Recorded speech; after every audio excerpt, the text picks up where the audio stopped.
crew safety. I wouldn't run off thinking this is because the US military is a bunch of soft-hearted sweethearts who care much more about their troops. I mean, it could be the case, but it's more likely that it's a kind of a cold calculation made by design teams that determine that the cost of training US tanker crews is incredibly high. The tanker crew's knowledge and experience of operating the vehicle is actually more valuable than the M1 tank itself.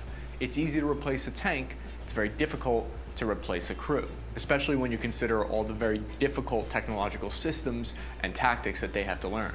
So what do you guys think? Does NATO stand a chance against Russia with their armor? So thank you for watching Task and Purpose. I'm Cappy. Be sure to grab some of our cool merch like this tactical musket t-shirt, and you can click on this playlist here to watch all of our military vehicle videos. Alright. I'm gonna try to get in there as quick as I can.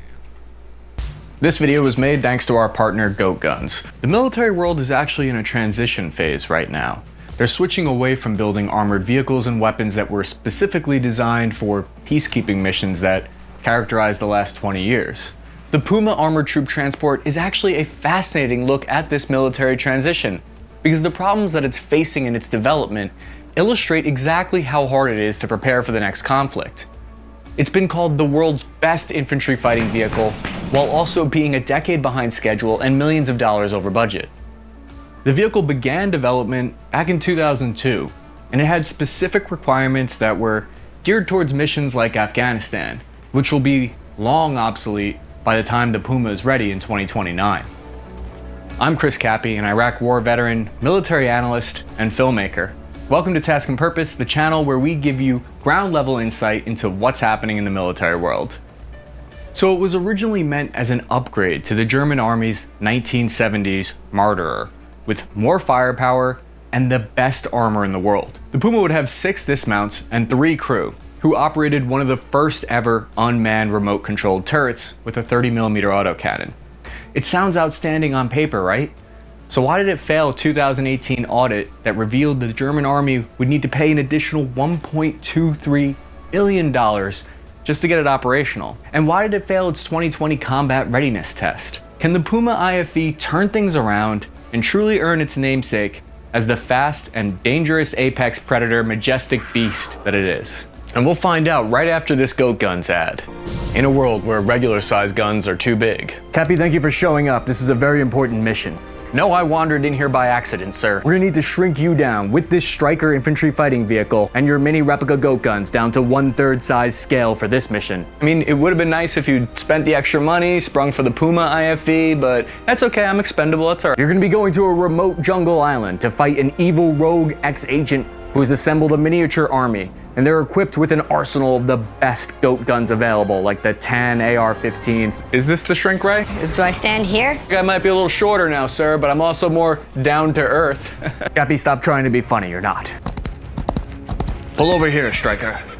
I'm the rogue agent that you're looking for, Cappy. I was once a pawn like you too. Did you forget that these die-cast mini replica Goat Guns are supposed to be about bringing people together? And maybe if you were tired of being looked down on, you shouldn't have shrunk yourself. Was that a joke? You're not funny. Doesn't matter. Find out what happens next time on the adventures of Task and Purpose Goat Guns. The origins of the Puma infantry fighting vehicle started in 2002 when 2 of Germany's most prestigious and historical armored vehicle manufacturers joined forces. Rheinmetall and Krauss-Weiff have been around since 1889 and 1860 respectively. Their joint venture would be called Project Systems Management, and they each had a 50% stake. PSM was made with the express goal of creating the next generation infantry fighting vehicle, and their creation has been plagued with problems ever since its inception. Major militaries today would probably rather have a bigger cannon on it and the ability to transport a full squad of 9 soldiers, but the Puma sacrifices all of that so that it can be invincible. Having all this armor means that it has to have a cramped interior, to the point where any soldier over 6 feet tall literally couldn't even fit in the back. I found a good quote about that from the German Army Chief of Staff, Lieutenant General Vollmer, who said, "Only soldiers of a specific height can get on this vehicle." So far, our solution is to deploy soldiers who answer this limitation. Oh, you're over 6 feet tall? Sorry, you're gonna have to walk. No, I don't care if that's height discrimination, soldier. Initial base version weighed 31 tons without its modular armor kit. It was designed to be lightweight, and small enough to be transported by air, because in 2002, it was important to get to remote locations like Afghanistan. In order to make the vehicle attractive to more countries that PSM wanted to sell to, they needed to target what those markets were looking for then. The armored vehicle world market makes up $25.5 billion of world trade, and Germany is number 4 in the top exporters of armored vehicles, with over $380 million worth of exports in 2019 alone. So you can see the value of being able to convince an allied country to buy these weapons. Puma's managing director, Rainer Huth, said this in 2005. The whole design of the Puma is oriented towards mine protection. Crew protection must have absolute priority. End quote. Well, it turns out protection is not the most important thing, and I know that sounds counterintuitive for a soldier to say, but hear me out. I can appreciate wanting better landmine protection. In the Strikers that I rode around in Iraq, we basically had a thin sheet of baking tinfoil aluminum armor between me and potential landmines. We had to actually do our own modular armor by placing stacks of sandbags under our feet in the vehicles. Yes, the absolute height of technology, sand wrapped in green plastic bags. So I understand that the variable of protection is important, but there are other key variables that need to be addressed that it seems like the Puma might be failing at. Which brings us to the electronics. So in a 2018 interview with the German Chief of Staff, he was asked why the Puma only has black and white displays in it. Yes, you heard me correctly, it only has black and white monitors on a remote controlled vehicle that relies entirely on its monitors for situational awareness and targeting. If you checked into a hotel and they only had black and white TVs, would you stay there? So it had some outdated electronics, that's no big deal, right? Well, according to defensenews.com, an article in 2018, the German army reported that the Puma had a lack of system stability. They said the primary weapon would often malfunction during training. I get it, sometimes when you push the envelope in design and engineering, you have to work out the bugs for a period of time.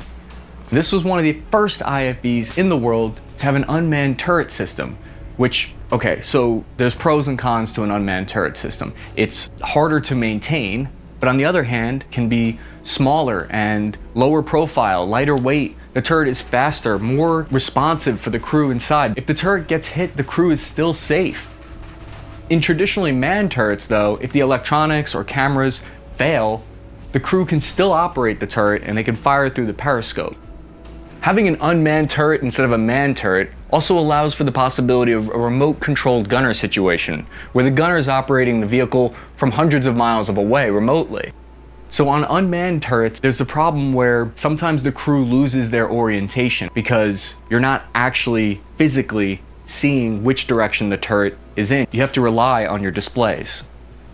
2018 was truly a rough year for the Puma's development life. The vehicle was audited by German lawmakers from the Bundesanwaltschaft. It's basically like the Better Business Bureau in the United States. And their report found that only 43% of Puma vehicles were deployment ready in 2017, and that it would take another $1.23 billion to upgrade the Puma's displays, radios, and anti-tank features. I think there's a very real possibility that even though the Puma is amazing, it's obsolete. It's like if you made the best record player. Sure, it's the best record player, but nobody wants it anymore. And to add insult to injury, the German army would have to spend millions of dollars to upgrade their old 1970s Marder or IFVs, in the meantime waiting for the Pumas to be ready.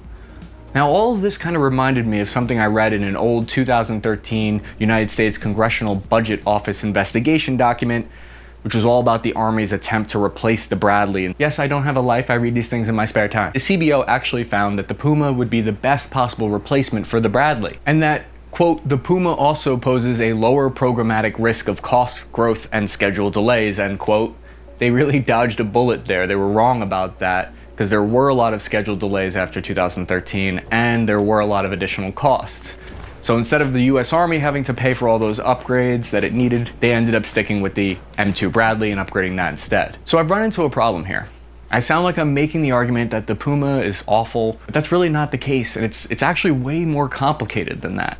So the vehicle is way better than the M2 Bradley. According to the report, it would be much more lethal than any other vehicle that the CBO evaluated. It would confer an estimated improvement in capability of 45% relative to the current IFV. I needed to explain all of the problems facing the Puma so we could tell the other part of the story now, which is whether or not Rheinmetall, aka Project Systems Management, can solve all of these problems. Because At the end of the day, every vehicle will have problems, but not every company can solve them. So what did the Puma get correct? And can they fix the problems? Its cannon has a unique ability that I haven't seen anywhere else. The unique muzzle brake actually measures the velocity of each round, programs a fuse timer into the airburst anti-personnel munition. So when it detonates out in the air, it sends out a lethal cone of 162 tungsten sub-projectiles, which are perfect for destroying enemy infantry formations. The gunner can even adjust the size of this lethal cone dispersion to be either really narrow or wide, depending on the threat. The United States CBO report says that the Army experts who assessed the weapon found that it would be a full 103% more lethal than the current 25mm Bradley IFV. That's worth hanging on the fridge at home. I know what it's like to be a clueless grunt sardined into the back of a dark armored hull with zero idea of what's going on outside the vehicle. With the Puma, that's not the case. There are 11 external cameras that display to the dismounts what's happening around outside. This way they know where to take cover once they exit the back of the vehicle. But what about maneuverability? What has this vehicle done to earn its code name of the Puma?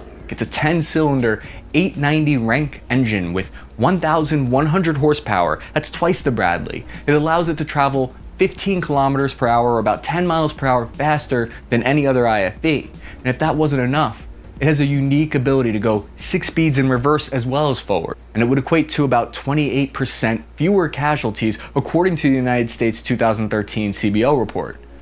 This engine produces enough electricity to run vital defense systems. Not having enough electrical power is actually a common problem that militaries who are attempting to upgrade their old IFVs, they're running into that problem. It will have the MUS multifunctional self-protection system, which is this pod that provides 360-degree protection by sensing incoming IR and wire-guided missiles, and then it automatically warns the crew and it jams those missile systems. It auto-deploys smoke, which disturbs the incoming missiles from tracking them. They're adding a MELS Spike LR anti-tank guided missile system attached to the side of the turret. In its level A configuration, it's easy to transport, and you can see how they can just continue to upgrade it with new types of armor. The armor is made out of a nanometric steel and ceramic technology that's 30% less thick and 60% more lightweight, while offering twice the protection as traditional armor. With the Puma IFV, you're getting everything on brand. Whenever I buy off-brand cereal, it's gross, and I immediately go back to pay the extra $2 to get that good stuff. But you see where that money is going. Official armor tests show that the RPG-7 will penetrate less than 10 millimeters of the Puma's armor. And the rumor is it stops way more than that too, but it's top secret what the actual limit to the armor is. By making that armor modular though, it allows the crews to simply replace sections that are damaged, like when my '02 Toyota Camry got keyed, so I only had to replace the door because it was modular. But you have to wonder, what was sacrificed with all that focus on armor? Another huge advantage that the Puma has that you can't really say about its competition like the Russian T-15 Armada is that the Puma already has its production line in order. They've already produced over 345 as of October 2020, and they've proven they can iterate and improve, which is no small manufacturing feat. It appears as if the defense industry's unhealthy obsession with modularity is finally paying off. What with all these articles and reports about the Puma's delays, they seem to miss the fact that, you know what, it takes 20 years to perfect a new vehicle, and it's constantly being upgraded throughout its lifetime. So I expect that they'll need another upgrade 10 years from now again. The true test, however, will be when the vehicle first sees combat. Do you agree with my assessment of the Puma? Or do you think I failed to highlight some important aspects? If you made it to this part of the video, I figure you might be one of the people interested in getting my first piece of merch, the Modular Musket t-shirt, which you can grab from the YouTube store below. I'm your host, Chris Cappy. Follow me on Instagram at CappyArmy to see my live updates testing out new military equipment this year. I'll see you guys in the video next week. Hello fellow spare parts, I'm your host Chris Cappy. In this episode, we're talking about the Army's new whip called the Ground Mobility Vehicle. And I'm sure your first thought is the same as mine. No way in heck am I getting in that thing. So recently the entire US military has been adding unarmored, fast, lightweight, off-road vehicles like the GMV and the infantry squad vehicle. The Marines even have their own patrol vehicle that is so lightweight, there are reports of it flipping over when they tried firing a recoilless rifle from it. So what's going on here with all these bare bones infantry troop transports? I thought we just spent the entire last 2 decades upper armoring every vehicle to the teeth so that they could barely qualify going over a bridge. Let's hear some of their capabilities and its purpose on the battlefield before we fully judge this new strategy. In recent years, the proliferation of shoulder-fired anti-air missiles has made the idea of doing a massive airborne drop right over enemy territory impossible. You won't be able to get within 100 kilometers of an enemy airfield anymore without getting shot down. So MRAPs are obviously way too heavy to airdrop. You need the ground mobility vehicle to consolidate everyone near the drop zone and then move out quickly to the objective. These vehicles are actually a part of a major shift in US military doctrine that has been emphasizing speed instead of large, expensive tanks that can be downed easily by, say, a drone. Rest assured though, the only way that this could become a huge clusterfuck is if untrained officers use the vehicle incorrectly. Yes, I'm asking you to put your faith in officers for once. They're not all bad. So the problem here lies in the fact that these might be too tempting. I can easily see complacent units rolling out of the wire with the GMV into a high threat area because they're low maintenance and easy to use. Leadership could potentially really screw this up for everyone if they use it for missions that are outside of its scope. Using it would be tempting. Picture this, you're sitting there before a mission, staring at your striker, which has been deadlined with a complicated fancy system that keeps automatically deflating your tires for the 5th time this month. Sure, you could borrow one of the strikers from headquarters, but those guys are always assholes whenever you go over there. Fuck it, let's just roll out with this off-road squad vehicle. We'll go on the mission, it'll be easy. Plus, we haven't had contact with the enemy in like forever, so what could go wrong? Famous last words, sir. It's like my squad leader used to always say to me, Cappy, you're a very special tool. So hopefully this specialized tool is only used for its intended mission set. So I think the GMV was born partly out of the success of commercial off-road vehicles in Afghanistan. It started as a special forces cool guy thing, where you had A teams riding around on ATVs with their Special Forces beards blowing in the wind as they traversed the Afghanistan mountainous terrain with ease. But the problem with the ATVs that they were already using is everyone has to individually be on their own vehicle. Basically, anytime you separate soldiers like this, you lose some command and control capability.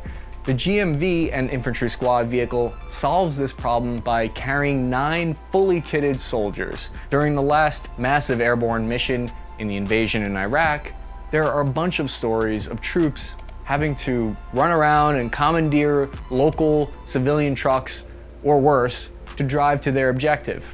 Having a squad-sized, unarmored vehicle will fill the capability gap between having to ruck march everywhere and having to slowly drive around in an armored tank. One of the most interesting things I found when researching one of these unarmored infantry carriers, called the infantry squad vehicle, was how different the specifications are from its civilian vehicle counterpart, in this case the Chevrolet Colorado ZR2.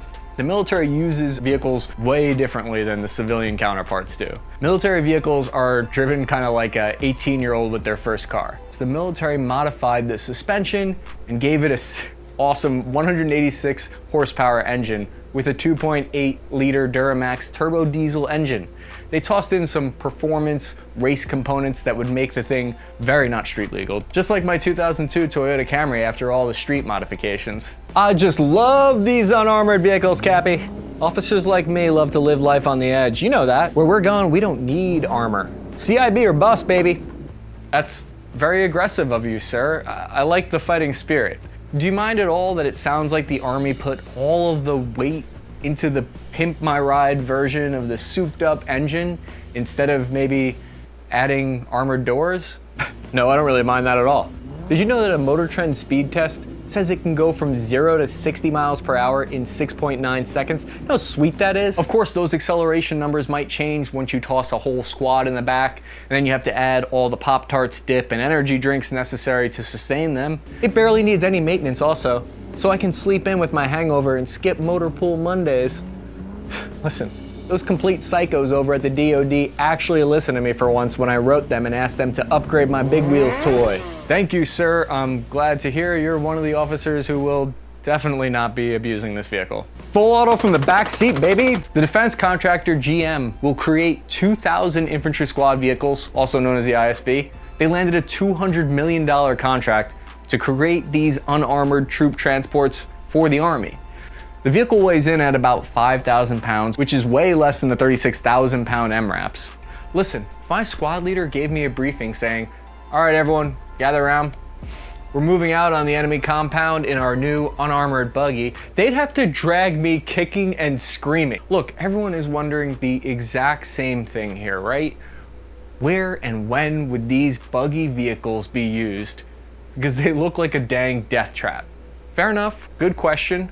Let's answer it with our new segment called Go or No Go. In this segment, I'll present both sides of the argument for why people love the vehicle and why people hate it. These off-road vehicles are a huge go. We need the ground mobility vehicle. It's fine that it's unarmored because it's only meant for airborne missions, to be dropped out of a C-130 airplane or a Chinook helicopter. It's meant to move infantry quickly and safe to a patrol base once they're on the ground. This vehicle is necessary for the future of warfare, which will be unpredictable and require flexibility. It's likely our troops will be dropping up to 100 kilometers away from their objective in order to avoid these advanced anti-air systems. This AA will prevent our troops from dropping directly over the objective like they did in the past. The unarmored ground vehicle is good to go. We need a fast, lightweight troop transport because have you ever ruck marched over 20 miles? It sucks. This vehicle is a huge no-go. They couldn't even toss pretend doors on the thing, so it would be rated for incoming tree branches, let alone bullets. They've got fabric that weighs all of, 2 pounds that could stop incoming shrapnel and 9mm, but no, they couldn't even wrap this thing in a Kevlar blanket just so that I could sleep a little easier at night. The ISV is a giant no-go for me because leadership is gonna abuse this whip and take it out on joyrides and simply use it on every mission out of laziness. Send this vehicle back to the drawing board. I don't even want to see it again until it has a 50 caliber machine gun mounted on it and at least paper doors.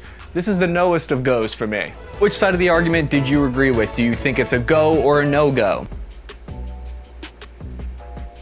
GM Defense President David Albritton had this to say about the infantry squad vehicle, quote, "We're leveraging General Motors' engineering prowess and immense manufacturing capabilities to bring transformative solutions to the military vehicle market. Our initial success with the ISV shows our commitment to our customer and highlights our unique right to win in the military mobility market," end quote. That's all well and good, sir, but I wouldn't want to be anywhere within 600 meters of the enemy in this thing. There's a group of people out there that are saying that the infantry will never end up really using these off-road vehicles in any operational sense. What's the point of driving halfway to the objective, then getting out before the battle? They claim this was designed by fat cat generals to simply line their pockets. It was made by people who will never use it, designed by people who have never made military equipment, and then never field tested by a soldier. I can see where that narrative is convincing. It's easy to identify with that kind of story of leadership making millions of dollars to produce worthless equipment. But I don't think it's that simple. The truth requires more digging, and even someone as smooth-brained as me could figure out the Army actually needs these vehicles for their new doctrine. I'd give the off-road buggies a go. I'm your host, Chris Cappy. Thank you for watching. Please remember to take a second to like the video and subscribe. It helps us out a ton. Thank you to everyone in our Discord channel who helped give feedback on an early cut of this video.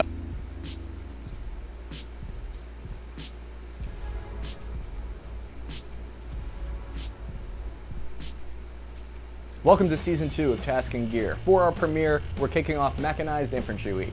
It's like our version of Shark Week, but all about mobilized, dismounted infantry and their victor. Today's episode is about the next generation infantry fighting vehicle, and it will be the new replacement for the M2 Bradley, possibly even the 8-wheeled Stryker. We're talking about the ground combat vehicle, which is how you're supposed to say it. I want to know all about the new specifications, armament, and the types of tactics they employ at the company level. Does this program make any sense, or is it going to turn out like the Universal Camo Pattern program? The ground combat vehicle prototype weighed in at 53 tons, which is twice the weight of the Bradley, but it's capable of carrying a whole squad of 9 dismounted troops.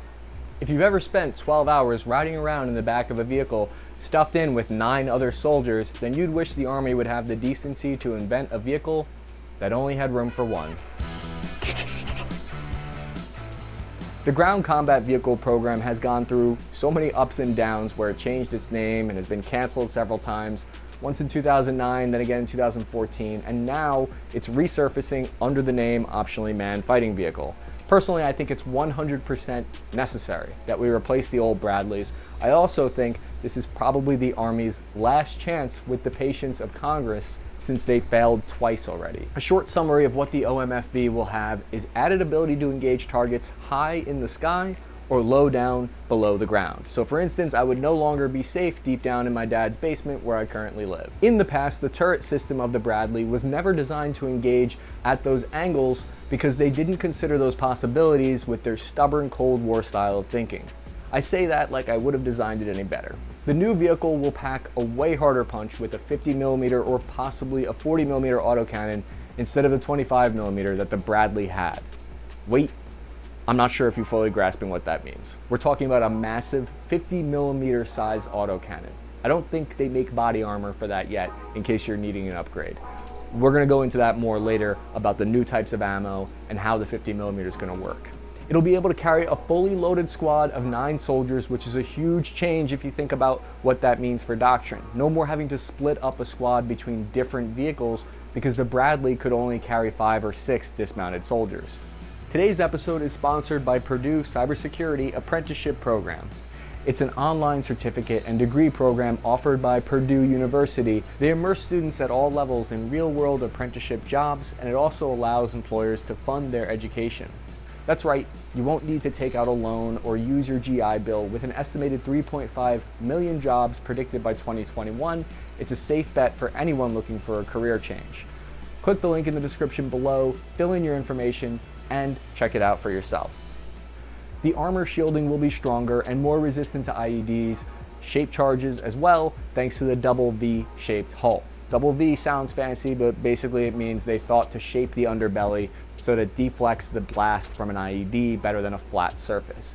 If you think that's obvious now, go ahead and give yourself a big pat on the back for having hindsight. One of the coolest features which the OMFV will implement is the Trophy Active Protection System. It detects incoming RPGs and missiles, and then it dynamically calculates their flight path and shoots them down in midair. We'll need to be able to run in a brand new proposed silent mode, so the crew can still operate it without running the engines. Not many people consider how loud these things are, especially when you're in a rural enemy village at 3 a.m. That's when a platoon of these sound exactly like an oncoming train. The Department of Defense is making a major change to how it approaches acquiring new firearms and vehicles. You're really going to want to know about this because I've heard them quietly changing the way they do things, and it's all pointing in this one direction now. In the past, they would set very strict government-mandated technical requirements. To give you an idea, in the last 2 failed attempts by the Army, they actually had a list of 200 must-haves, for no room for trade-off or compromise. No compromise, yeah. That's how you get something done, big Army. Compromise with no one. I'm glad the Army's now having to eat a big slice of humble pie and basically accept whatever the contractor gives them. It turns out when you have a focus group of brass trying to drive innovation, you end up with a bloated, expensive example of government waste like the old versions of the ground combat vehicle. The old one looked like it ate a Bradley and an Abrams and ended up weighing literally 84 tons. By the time it was canceled by Congress in 2013, the budget office had to come in and be like, enough is enough. I'm not one of those guys that thinks less is more is usually more, but in this case, you went too far, Army, and now you're having to live with the consequences and rein in that spending. They've given private industry 9 characteristics that they need to achieve, while the Army leaves it completely up to the professional defense industry innovators to do what they do best and achieve those 9 different goals, and we'll go into those in a minute. Basically, the Army is changing from their normal MO here by asking the defense industry for their input on how to make the best vehicles. If you've ever seen the movie Pentagon Wars about a group of generals and their nightmare to create the Bradley, you'll understand why this approach represents a revolution in acquiring future weapons. The Army asking for outside input and feedback is like the equivalent of an officer apologizing to an enlisted man for making him wait at the motor pool for like 6 hours for no reason. That happens never. Make no mistake, the only reason the Army's finally doing this is because the last time they tried to develop the vehicle, they only got one bid response to create a prototype. All the other contractors didn't want to touch that thing with a 30-foot pole. And this is because they tried to force the contractors to make it their way. The one bid that did get sent in, it ended up being disqualified by the Army because it didn't meet its strict requirements. The Army only got one response and they said no to them. Listen, the Army here has 2 strikes on them. The last few attempts to replace the Bradley failed spectacularly and expensively. So they have a ton of eyes from Congress looking at them this time very closely. The Army actually seemed like they got their feelings hurt last time, and they issued a survey to the defense industry asking them, what did we do wrong? They basically texted their ex-girlfriend at midnight being like, why don't you ever call me back? Sometimes the Army can be very relatable. If you're wondering when we might see this new optionally manned fighting vehicle, we learned from a great article written by Joseph Chestasnek at the War Zone that the Army plans to buy 14 prototypes by this year. They plan to have the first entire brigade of these new OMFVs by the end of 2028, according to the article by the Army. If you like Mechanized Infantry Week, the Shark Week equivalent for military channels, please consider hitting the like button, subscribing. It helps support our channel and promotes our videos on YouTube. So I did you a kindness here without you even asking, so no need to thank me, but I went ahead and read the Army Congressional Report for acquiring the OMFV program, and I got all this interesting information and I left out the boring stuff. Some interesting things to note where they included the main reason why the Army thought the past replacement programs failed. Number 1, they relied too much on immature technologies like sensors, which were supposed to allow them to engage the enemy without a line of sight. This is too good to be true technology, and it proved to be a failure. They frequently changed requirements which ballooned the cost of the program. They mentioned a few times the program management in the past was done poorly, where they probably had unqualified, high-ranking officers who never spent a day in their entire career in a mechanized infantry unit, changing the goalposts constantly because they didn't want to end up with some crappy vehicle and it be their fault. So I have some respect for them here because they are actually being honest here about why they messed up the last 2 times. This kind of self-criticism has actually always been a part of the military culture. The idea here is that when you have some kind of failure somewhere, you do an after-action report to honestly identify why things didn't work out and how you can avoid that in the future. Instead of ending the mission and pointing fingers like we sometimes see in the civilian world, the military actually takes a constructive approach to improvement. Another interesting thing from the document was that in order to successfully replace the M2 Bradley, the Army is planning to use expertise from industry experts and academia. That tells you how completely backwards they had it in the past. They needed to specifically remind themselves to listen to experts. The Army wants to experiment with the prototypes and run demonstrations for criticism by the line troops. If you're interested in how the Army acquires technology, hearing this should be a huge relief, especially when we know historically how dense brass can be when it comes to getting new toys. I can just picture that last general in charge of the last program that failed reading a bunch of Tom Clancy novels at a Washington, D.C. Starbucks. God! If you don't believe they will actually follow through with this philosophy, the only good news I have for you is that it's exactly how they're developing the next generation M4 replacement rifle. It seems like the military is actually trying to change here, although I've had my heart broken before. Talking about all the cutting edge new tech mixed with traditional tactics reminded me of the Purdue Cybersecurity Apprenticeship Program. By signing up, you earn industry recognized certificates or graduate with an associate degree in IT or a bachelor's in computer and information science, majoring in cybersecurity. There's also an option to earn a master's in cybersecurity and trusted systems. Again, it's no cost to you, so click the link below in the description to sign up and learn how to get started. The 9 different key characteristics are survivability, lethality, mobility, weight, logistics, transportation, growth, manned, and training. And we're going to talk about what's new here. With lethality, the OMFV is going to get a badass upgrade because the Army might be giving it the 50mm XM913 Bushmaster automatic cannon. This weapon is engineered by Northrop Grumman and its advanced fire control system lets the vehicle fire while moving, and its sensors automatically adjust fire at a distance. It's the next generation ammo, which is linkless. The linkless ammo allows them to adjust their rate of fire to 200 rounds per minute or as fast as 600 rounds per minute. They also have an explosive effect on target unlike anything we've seen before. It's called a chain gun because the rounds are fed by a DC motor which drives the chain that feeds the ammo into the weapon. In some cases, it has a dual feed system from the right and the left, which allows the gunner to choose between armor-piercing and high-explosive rounds.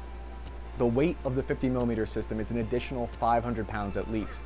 The main idea with this weapon system is that it can hit targets out to 4,000 meters and beyond. Other near-peer countries have weapon systems which can hit that far, so we can't allow a situation where our vehicles are outgunned. The Army sounds like they're getting tricked into waiting for a too good to be true system here again. There's a company named Olson which is working on an airburst ammo and GPS guided 50mm ammo which would make small course adjustments to the target. This could potentially extend the range out to 6 kilometers, but the technology, even though it sounds amazing, isn't at a point yet where it reliably works. This is exactly the kind of thing that was noted in the OMFV congressional report on why past programs failed. The Army sees a new, shining, amazing technology that's almost ready, and they start dumping money into it only to find out they've been sold a lemon. I'm not saying that that system's a lemon, I'm just saying that it potentially could be. Since every rideshare app and every person named Elon Musk is interested in autonomous driving, the Army also wants to make sure that they have this function too. It sounds simple, but this would be a power-intense system, meaning it will need to draw a lot of electrical current from other possible systems. It could also potentially free up more infantry soldiers because right now one person from every squad has to be designated as the driver-crew role. If that role could be automated, then the soldier could be added to the dismounted firepower.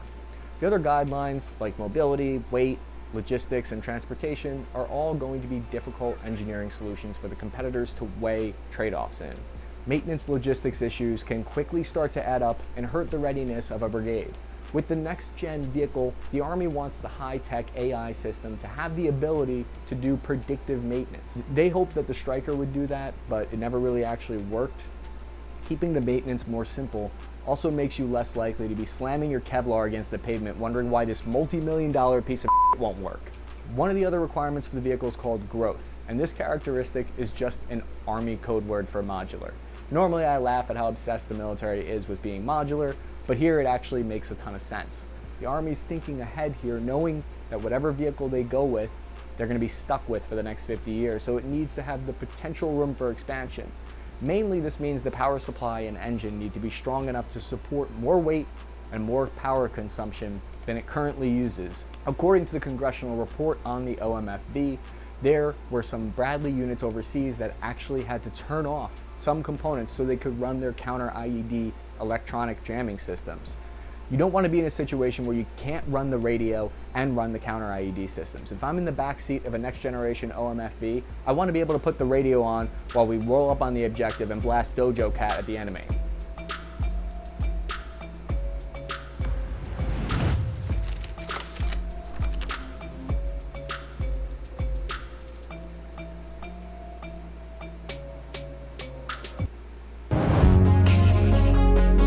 In 2015, the Russian Army unveiled their next-generation T-14 Armata tank. And ever since then, military analysts have been trying to figure out, is this the world's greatest tank or biggest lie? It boasted increased firepower, hardened protection, and more mobility than a Russian ballerina. A leaked UK Ministry of Defense intelligence memo warned that the T-14 super tank was 20 years ahead of any armor that NATO had in its entire force. All this before the T-14 had even fired a shot in anger. But some military Western experts, they analyzed this and they were skeptical. They predicted that Russia would never be able to actually mass produce the T-14. So which side was lying to us? Russia, say it isn't so. The T-14 had a whole bunch of new capabilities with an upgraded 125mm cannon, a brisk top speed of 20 kilometers per hour, faster than any of its competitors, all while having a lower production cost, cheaper than the M1 Abrams. And it even weighed comparatively little at 55 tons. Now, I would never suggest the Russian government is lying, but those claims seem sus to me.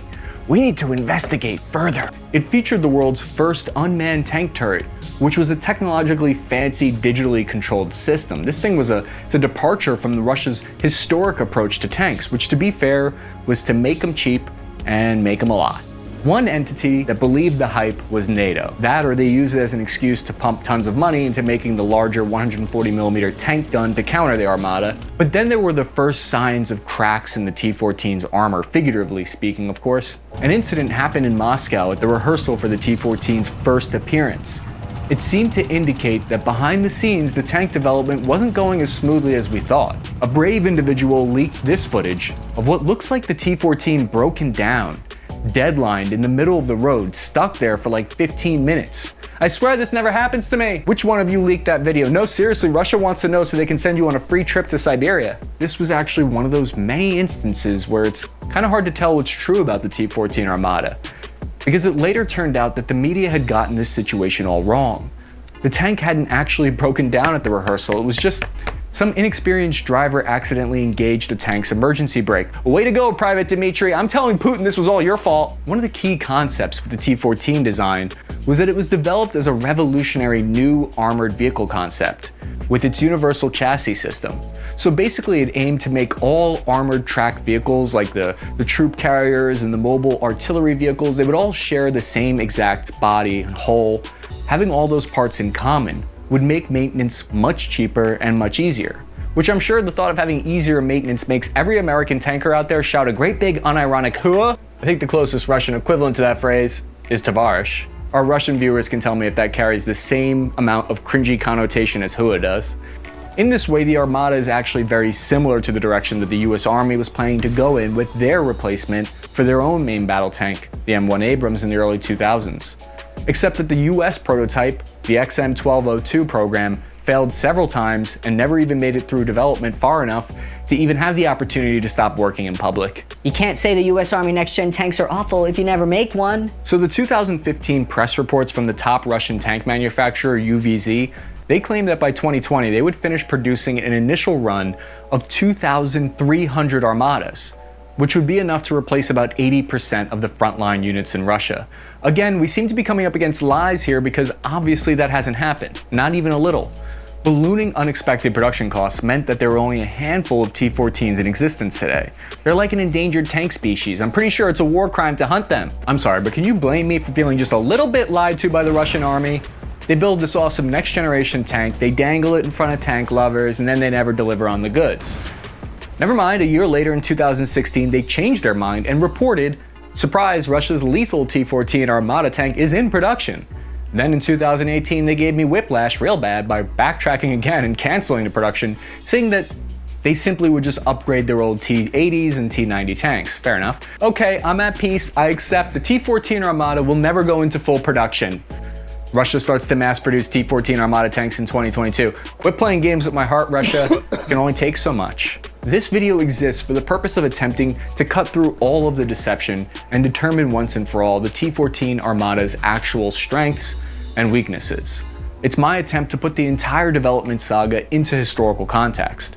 As a former infantryman, I don't really have a dog in this race. I'm not biased in favor of one tank or another. I'm going to attempt to analyze what kind of new features the T-14 Armada has. I want to see how it compares to the American M1 Abrams, and look at how this novel design hints at what's in store for the future of tank warfare. There's a ton of Russian propaganda on the one hand, and oodles of Western misinformation and skepticism on the other. But I think enough dust has settled on the vehicle since its release in 2015 that we can investigate the truth about the T-14 Armada tank. The origins of the idea for an unmanned tank turret and universal chassis system are hotly debated amongst tankers. Some say that the Americans came up with the idea first, and others angrily write articles claiming that the Russians did. Either way, I think we can all agree that tankers should never have been given internet access. I think the truth is likely that the Russians took some inspiration from the scrapped 1980s M1 Abrams tank testbed prototype, which had an unmanned remote-controlled tank turret with an autoloader, a 3-person crew in a protected shell. It shares a ton of design principles in common with the T-14 Armada. And the Americans, they ripped off the infantry fighting vehicle concept from the Russians, so all's fair in love and war, right? In fact, the predecessor to the T-14 Armada started development in the Russian Army in 1995, and it had a lot of the same features that would end up making it into the T-14 Armada. Like the high output engine, you had the taller turret profile, and increased depression and elevation angle capability. When the T-95 was canceled in 2010, a lot of unfinished progress was rolled into the T-14 project, which began design at Earl Vagov Zavod in the same year.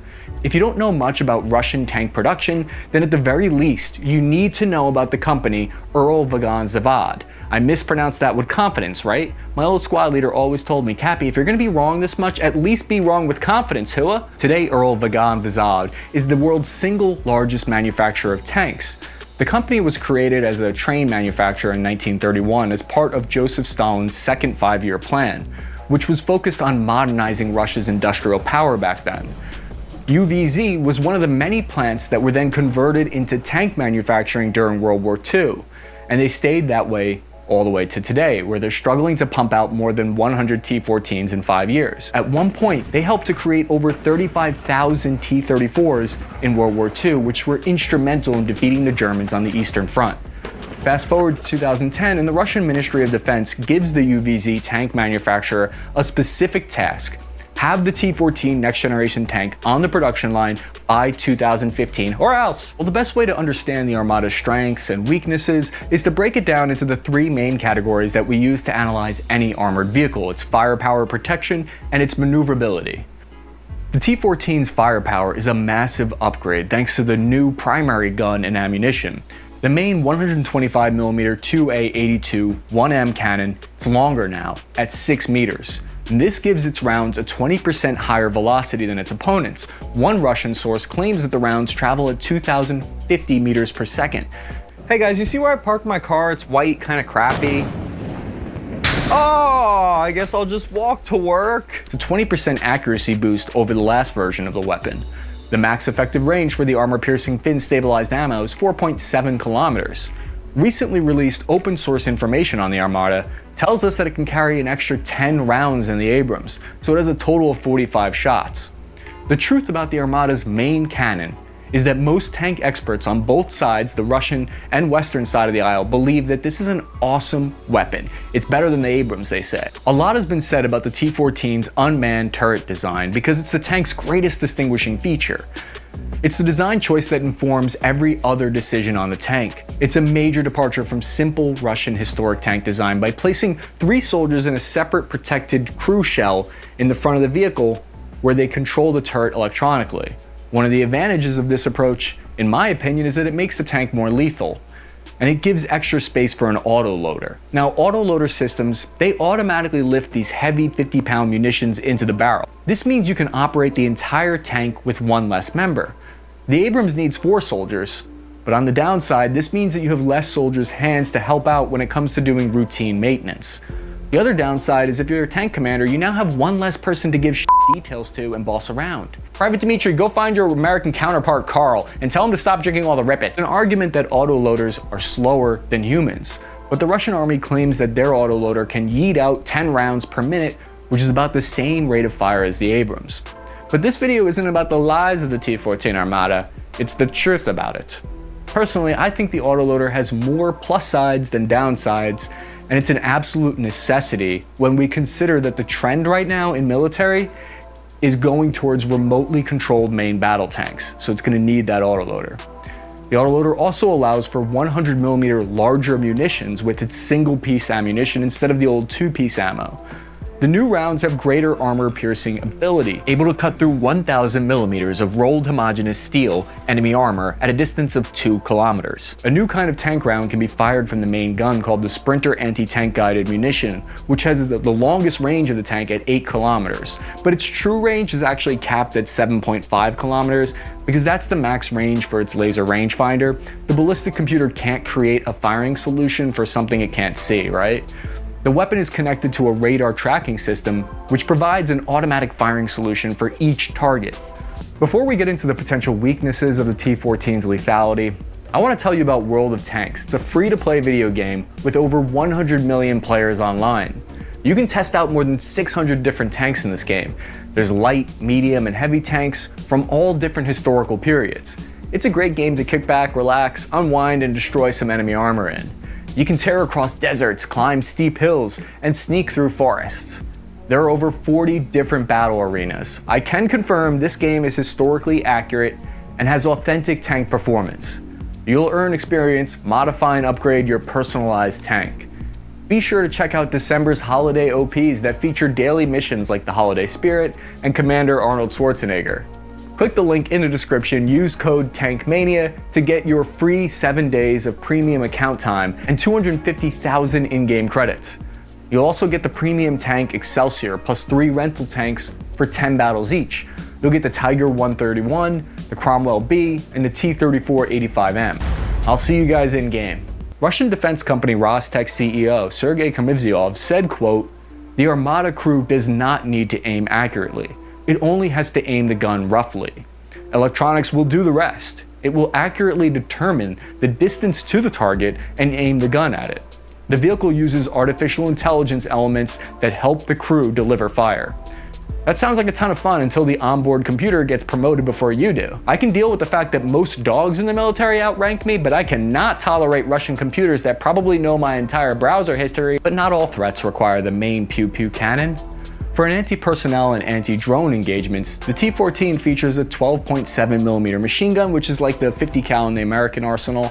It's got 300 rounds, and it's positioned directly on the roof-mounted commander's optical sight, which operates independent of the main gun, so it's not fixed to the cannon.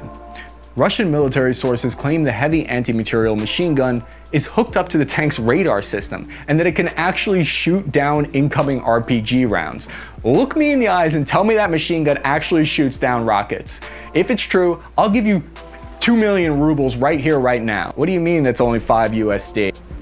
So yes, it's true. Russia did recently send the T-14 Armada into Syria, and they were kind of purposely insinuating that it got into combat operations there, but the language that they used in the press release about it was purposely vague, so they left it open to the idea that maybe it didn't get in combat, maybe it did. And the reason I think they sent it to Syria was so that they could get it into action, get some actual hard performance data about how it performs in those conditions, so that they could use that information to better sell it to foreign countries that they're trying to sell the T-14 Armada to. The commander's optical sight on the turret gives the vehicle a 360-degree hunter-killer ability, which is this cool way of saying that the commander can search for and identify enemy targets at the same time as the gunner looks for separate targets, and they can communicate to each other and send a signal. If they spot one, they can send the turret there. And the driver can focus on not hitting the emergency brake again. The Russian army is currently developing a super 152mm 2A83 upped gun version, which is a full meter longer, it's 7 meters long, and it would be the largest caliber ever fitted on a tank. Don't worry, while Russia is working on creating super tank guns, the US is throwing their entire defense budget into recruiting campaigns that strike fear into the hearts of their enemies. So having a massive yeet cannon on top of your turret is only half of the equation in modern tank warfare. The other half is the type of fire control system that the tank has. Military analysts agree that this is one of the aspects where the offensive abilities of the T-14 Armada could use a huge improvement. The gunner's optical sights can only go up to 12 times magnification, which means in good weather, they can identify a tank-sized target at 5 kilometers. For comparison, the Abrams has a max zoom of 50 times, which likely has better resolution, better color, and longer laser range finding abilities. If you disagree with my minor criticisms of the T-14 tank throughout this video, then please take solace in the fact that I'm just an average former ground pounder standing in a tiny bedroom in my sweatpants on Long Island. What do I know, right? Historically, the Russian army has been at least a decade behind the American forces when it comes to the resolution on thermal imaging and the effectiveness of shooting on the move with these fire control systems. Ballistic computers are not up to par with the American Abrams. On the other hand, the likelihood of a tank engagement past 5 kilometers is incredibly rare, especially in most parts of the world anyway. This is why I continue to suggest to this day that the Russian and US Army should join forces and rule the galaxy together. Hashtag the Empire did nothing wrong. The T-14 Armada deploys a 4-layer protection system. The first of which is the Galas paint coating, which reduces its signature to infrared and radar. A Russian citizen used a thermal camera to capture footage of the T-14 going down the street. And you can see its IR signature is reduced. The only place you really see a hotspot is where the exhaust port is in the back. If that fails, you're able to spot and fire at the Armada. It then uses its second layer. This thing's crazy. The Afghanit Active Hard Kill Protection System is said to be even more effective than the famous Israeli Trophy Active Protection System. Russia actually claims that it can defeat an incoming tank round, which no APS has done before, as far as I know. When we look at the Russian patent, we can see that it uses a different approach to APS. It fires a shock core warhead at the incoming projectile, which works better against small, fast-flying incoming tank munitions. But on the other hand, it has the disadvantage of needing to be more accurate, so that ballistic calculation that tracks the incoming round needs to be more exact. There's less room for error on the Afghanite system. I'm always worried I'm going to be standing outside a tank and I'm going to go to throw some innocent item to one of my buddies standing on top of the tank, and then the APS system is going to accidentally identify it as an incoming missile and shoot it down. No, just me? On the soft kill side of the protection systems, the T-14 Armada uses powerful infrared jammers and a unique automated smoke round to deflect incoming missiles, like the Javelin. Is this stuff okay to breathe in? Wow. Give me a bit of a head rush. With the unmanned turret, it can be smaller and requires less heavy armor, which means more weight savings. This means if you're ever in a situation where you're facing off against the T-14 Armada on the battlefield, then you're going to want to aim for the least armored section, the turret, which also has the added benefit of possibly knocking out its cameras and totally blinding the tank crew, making it useless. Unmanned turrets do have some weaknesses. They rely far more on the electronics, which are notoriously finicky. It gives the crew less situational awareness. Russian defense writer Oleg Fleshnyov said, quote, "It's not possible to turn the capsule like a turret, so the emphasis is on optical means and electronics, which can fail in battle. If all those systems fail though, then there's another layer of protection, the new Malakat dual explosive reactive armor. We know that the last generation of ERA reduced incoming round penetration by 50%. ERA is made up of these bricks of basically explosives that they're interconnected with systems that can detect when a missile's coming, and they detonate right as the missile gets close, which trips off the American TOW missile warhead before it even hits the tank. So in response, the American TOW missiles were upgraded to have tandem explosives so that the second charge would still go through even if the first one was tripped off. In the event that a warhead gets through the T-14 Armada's explosive reactive armor, there's still the hull armor there. And it's made up of a brand new type of steel that the Russians specifically designed for the T-14. It's called the 44S SVSH, which supposedly reduces the weight by hundreds of kilograms, a 15% lighter overall vehicle. From what I could gather, the hull is also composed of titanium steel alloy, carbon fiber nanotubes, textilite, ceramics, and pockets of air. Projectiles would have to drive through all of that in order to defeat the tank.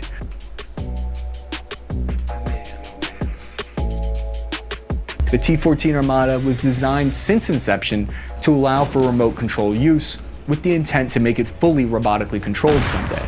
These features are easy to integrate into unmanned turret systems like the one already in use here. Many NATO vehicles using hulls and system architectures designed during the Cold War and in the 70s can't support unmanned remote-controlled systems. It's not suited for it. T-14 Armada has an A85 3A turbocharged diesel engine with an output of 1,500 horsepower, which is placed in the rear compartment. What it really means is that the T-14 has a very high power-to-weight ratio since the weight is relatively low. This is what gives it that 20 kilometers faster speed than other tanks. The declared maximum fuel range on the road is a distance of 600 kilometers. But the bottom line is that all of these aspects that we've covered so far don't really mean anything if you can't afford to mass produce the T-14 Armada. Obviously, much of the conversation in and around the T-14 focuses on the controversy over how much it actually costs to manufacture. The vehicle was conceived in 2010, at a time when the Russian economy was booming and their state coffers were filled with all the sweet, sweet petrodollars. Since then, the situation has rapidly reversed. I've read a number of opinions from influential Russian defense experts, and a number of them have publicly expressed their doubts over the costs of the system. Alexander Sherin, the first deputy chairperson of the Duma Defense Committee, quote, "First, it looked more than innovative and sparked explosive interest, but the car was prohibitively expensive. As a result, the Russian Ministry of Defense came to the conclusion that one cannot especially rush the large batches of T-14 armadas. Public estimates on the cost of the unit per vehicle vary widely, from 3.8 to 9.5 million USD, with it likely being closer to 9.5 million. In 2015, they had already spent $17 million on creating a production line and factory for the Armada. So I don't think the Russian army was pretending to create this tank. I don't think they were trying to deceive the West into thinking they had a next generation tank, as some have suggested. I believe they were actually planning to deliver the 2,300 Armadas by last year, but something went horribly wrong along the way. So what was it that sidelined it? I'm struggling to get a couch today, so I can only imagine how difficult it is to get a tank. If you think I'm being hard on the T-14 by pointing out some of its flaws, just remember that the American XM1202 prototype main battle tank replacement has also been in various stages of development and cancellation for the better part of 2 decades. If the T-14 Armada doesn't go into full rate production for another 10 years from now, it would still likely be ahead of their competitors at that point. It gives the Russian army a platform to test out new armor and guns, but its less effective optics and unrealistic production costs continue to hold it back in the short term. The Russian army might have to take a play out of their old World War II era playbook and look back at what some of their original tank designs did so well and made them so unbeatable. Thank you for watching. I hope you enjoyed the video. Remember, these are just my opinions on the T-14, my thoughts and insights based on my military experience and the research I've done. I don't claim to be a definitive source on this stuff. If you have a different theory or you think I missed something, please comment below. I'll do my best to answer you, because learning from all of you is easily my favorite part of having the opportunity to make these videos. I'm your average infantryman, Chris Cappy. Check out one of our other videos while you're here. This is Task and Purpose. Hello fellow Spare Parts Army, I hope everyone out there is doing outstanding today. I'm your host Chris Cappy, welcome to the channel. Today's episode is about my BAE. Well, my BAE systems, the M2 Bradley infantry fighting vehicle. A lot of detractors like to knock on the vehicle and claim it's a complete piece of garbage. If you look closely though, a lot of that criticism is completely fabricated, and it comes from a 1998 Hollywood movie called The Pentagon Wars, which was hilarious but largely false.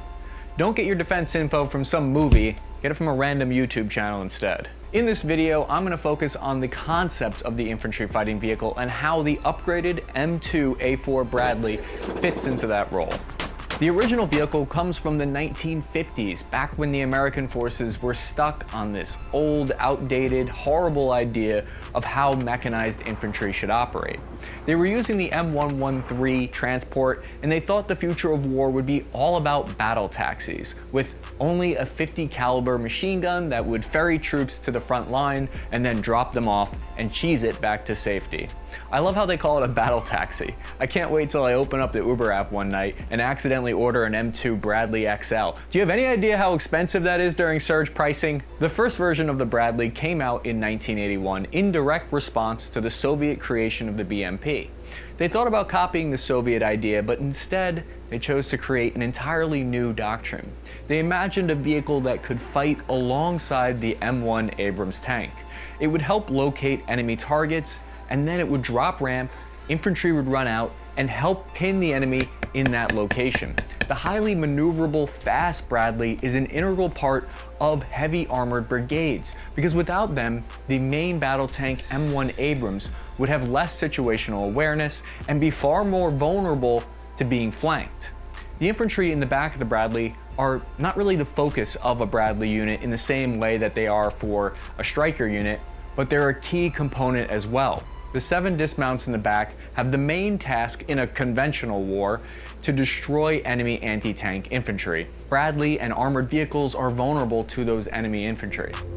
In just a second, I want to tell you about the Bradley's fighting tactics and just how unfair the Pentagon Wars movie really was. But first, time for our partner message from Guardian Naturals. Guardian Naturals Tactical CBD is my favorite force multiplier, and you can have it too for 25% off if you use our code TASK25. So I popped this on my M4's Picatinny rail system, and now if I get too stressed or sore during training, I can just apply some tactical CBD cream directly from my weapon. CBD helps me go full send on my Zen. I reach levels of relaxation I never thought was possible. Tactical CBD from Guardian Naturals has helped relieve years of back pain and mind tension. I've gotten closer to Jedi Knight levels of Nirvana using CBD than ever before. If you're not happy with the vibe, don't worry. They have a totally free spirit return policy that lets you send the product back within 30 days for a full refund. It works with your body's natural systems to relieve stress. Guardian Naturals Tactical CBD Cream is a veteran-owned business, and they're offering our audience 25% off when you use code TASK25 at checkout. Click the link in the description to get yours today. So the Eastern and Western infantry fighting vehicle doctrine couldn't be more different. The US forces chose an armored philosophy that was centered around having better protection, better armor, and more anti-tank capabilities. The M2A1 Bradley had a smaller gun, a 25mm autocannon, compared to the BMP's 30mm, but this meant crews could carry more ammo, which would be key if you expect to be outnumbered or need to operate for a longer period of time away from your supply line. With advances in ammunition capabilities over the years, the 25mm rounds are just as lethal against the BMP's armor as the BMP rounds are against the Bradley's armor. The Soviet design philosophy of the BMP chose to sacrifice crew safety with lighter weight armor so they could fit more soldiers inside and have more firepower on the vehicle's main 30mm gun. The BMP is meant to be more of a troop transport, whereas the Bradley is meant to be a companion scout vehicle to the M1 Abrams tank. So these two vehicles were destined to go head-to-head against each other on the field of battle at some point. Prior to their creation, infantry transportation vehicles were never designed to have heavy firepower. Their first engagement would be during the First Gulf War. It's easy to want to use this engagement as proof that the M2 Bradley is superior to the BMP, but I think that would be a mistake. At the Battle of Eastings, Iraqi forces were using last generation BMPs from the 1960s, and they weren't as well equipped or trained on, so this isn't really a great one-to-one comparison. The American forces had the next generation Bradley with thermal sights and a better communications network. And this allowed them to coordinate between each other and focus fire on one enemy vehicle at a time. This kind of cooperation made the armor engagements completely one-sided. The Bradley armored unit's performance was incredible. They blew the BMPs away en masse. Now you might be asking in your head right now, why doesn't the Pentagon just make the vehicle bigger so you can fit more soldiers in it? Also, why don't they add more armor and firepower and, I don't know, make it 50 tons lighter so it's -10 tons? What you're thinking of is called the Unicorn Infantry Fighting Vehicle. It exists only in our collective military unconscious, where we all get to ride into battle on that majestic mythical thing. The truth is we're constrained by modern technology. They're working on a vehicle that is fast approaching those capabilities, which will probably replace the Bradley someday, but until then, we have the upgraded versions of the Bradley. Cappy, M2 Bradley Vehicle Commander, butting in here just for a second to tell you about my baby. So the hunter-killer capability is a fancy way of saying that my gunner and me can simultaneously use our own separate thermal sights to independently search around for enemy targets. The kicker is I can then press a button that will immediately swing the gunner's turret to what I'm looking at. The optic is so powerful, I can see an enemy make a hot fart on a cold day from 10 kilometers away. Isn't that just outstanding? Can I get a hooah? Hooah? The FBCB2 GPS system gives the troops that are down inside that dark, cramped interior a digital view into the outside world. It's got maps, and it tells you exact location of your friendly forces. So I'll tell you what, anyone who thinks the M2 Bradley sucks, they should come over here and say it to this beast. So the Western armored philosophy, right from the get-go, was like this. They were like, listen, we know we're going to be outnumbered. We're going to have a lot less Bradleys than the enemy will have BMPs, so we need to make our vehicles more survivable and more lethal in order to negate their advantage. But in order to do that, we're going to have to make it smaller and with a higher profile. So now the higher profile on the Bradley has been seen as a problem because it makes the vehicle easier to spot. But here's why I think that's a bullshit complaint. The Bradley has an insane weapons optics system with thermal imaging. During the Gulf War, they could see right through thick sandstorms and accurately fire out to 3,000 meters, so they could engage enemy BMP targets way before the enemy could even see they were there. When we talk about logistics with the Bradley, it's a huge concern how difficult it is to maintain these tracked vehicles out there in remote outposts. For instance, this article from the War Zone talks about how the Bradley out in northeast Syria had difficulties with just maintaining the vehicle. So the Army had to send the Bradley unit back after only 2 months in Syria. You have to make sure you're able to fly new parts in. You have to make sure that there's people there that can fix it when it goes down, for instance. They had trouble deploying the Bradleys to Afghanistan for this reason. In just a minute, I'll cover the upgrades added to the M2A4 Bradley and the whole debacle over the Pentagon Wars movie. But first, I want to get into the Scout version of the vehicle because it's very important. A big part of the Bradley's tactics include the hunter-killer capability. One of the main variants of the Bradley is the M3 Scout version, meant for Cav Scouts. Instead of completely disbanding cavalry units after horses became obsolete, they transformed them into recon units with vehicles replacing horses. So even though Cav Scouts like to say they're basically infantry, in a way the opposite is really true. All mechanized infantry are basically Cav Scouts riding into battle on Bradleys instead of horses. So the M3 Bradley sacrifices carrying 2 of its dismounted soldiers in favor of adding tow ammunition, which, if you've ever seen those rounds before, they're massive and they take up a lot of space. Dr. Cameron, an armor school historian, has this to say about the hunter-killer M3 Bradley tactics. Quote, "The use of hunter-killer teams necessitated a high degree of training and junior leadership competence to ensure the necessary cohesion between tanks and scouts. In fact, training constituted the principal concern expressed over the hunter-killer team. Platoon leadership became more complicated, necessitating effective control over several mixed groupings of tanks, M3s, and dismounted scout teams. The ability of new second lieutenants to command such a team seemed problematic, especially when simultaneously required to coordinate aviation and fire support." End quote. So what I think Dr. Cameron is saying here is that the BMP might be more of an all-round, all-purpose vehicle that can operate independently. The Bradley needs that M1 Abrams piece of the puzzle. In a modern armor battle, having eyes on the enemy first is everything. A lot of it's going to come down to the humans inside the vehicle. Who has the better coordination and communications network? The coordination here is between the 3 vehicle crew, which is the vehicle commander, the gunner, and the driver, and the dismounted element. It's basically like how the Power Rangers have to cooperate to move all their limbs once they morph into the giant robot to fight against the giant evil lizard. But that's just the kind of 90s reference that you can expect from me to keep you awake. The vehicle has space laminate armor, which is explosive reactive and rated to stop incoming RPG and up to a 30mm cannon.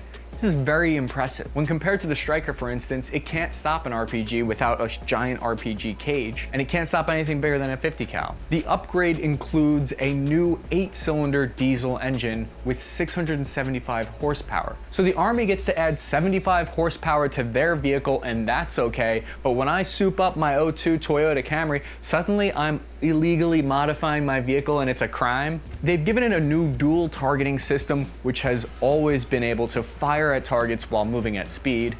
Inside the vehicle, the gunner is able to switch ammo types with the press of a button. There's a top speed of 66 kilometers per hour, which is about the same as the BMP. The fuel tanks are now located outside the body of the vehicle, which prevents them from exploding inside the interior while you're in the back of the vehicle bullshitting about how hot it is outside. These changes all come at a cost though. It will now weigh an additional 5 tons to make it 45 tons. For comparison, the BMP only weighs 19 tons. The advantage to giving the Bradley tracks instead of wheels like the Striker is so it can traverse difficult terrain without getting stuck.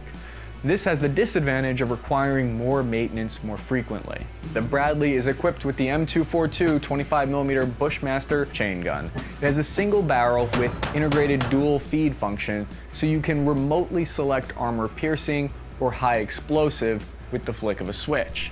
The secondary weapon is the tow anti-tank missile system, which when you press a button, it extends out of the side of the vehicle and it fires a guided missile through the air, which is attached to a wire.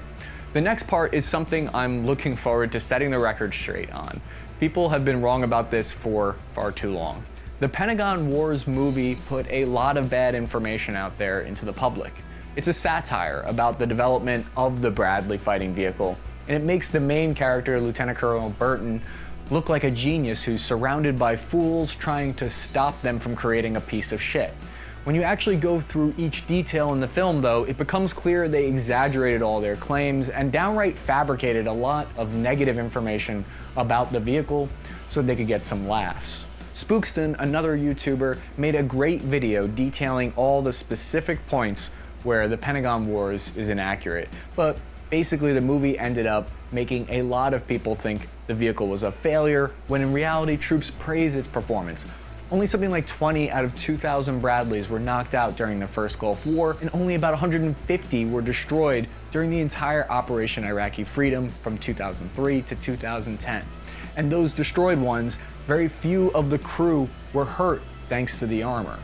The iterations between the A1 to the newest A4 include a GPS system, which allows you to know exactly where your friendly elements are. It has a laser rangefinder to help accurately engage enemies at far distances.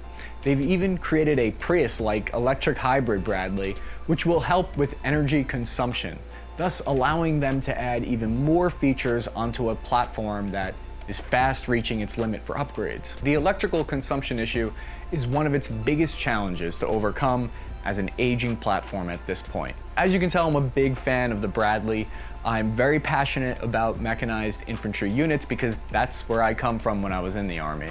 So I'm biased towards the Bradley. I respect your opinion out there if you dislike the vehicle or if you love the BMP more. Remember to head over and check out our new channel, Task and Purpose First Squad, to check out our longer form content that's focused on military news and culture.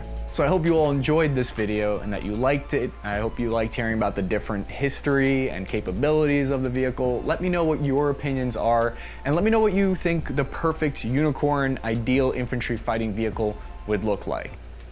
Let's dive into the details of what we know.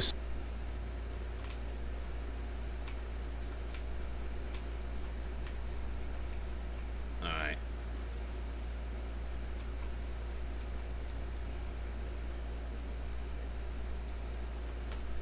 I slapped him one more time before my inevitable right there, but that was an alright match, fine. Alright, you gotta lose sometimes, but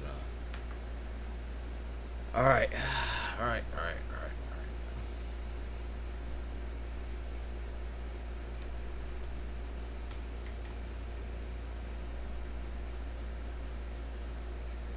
So far about the 4 next-generation armored vehicles that are competing against each other to replace the US Army's legacy M2 Bradley. We found an animation showing the inner workings of the Rheinmetall bid. At the end of the video, we have an incredible interview with the Major General.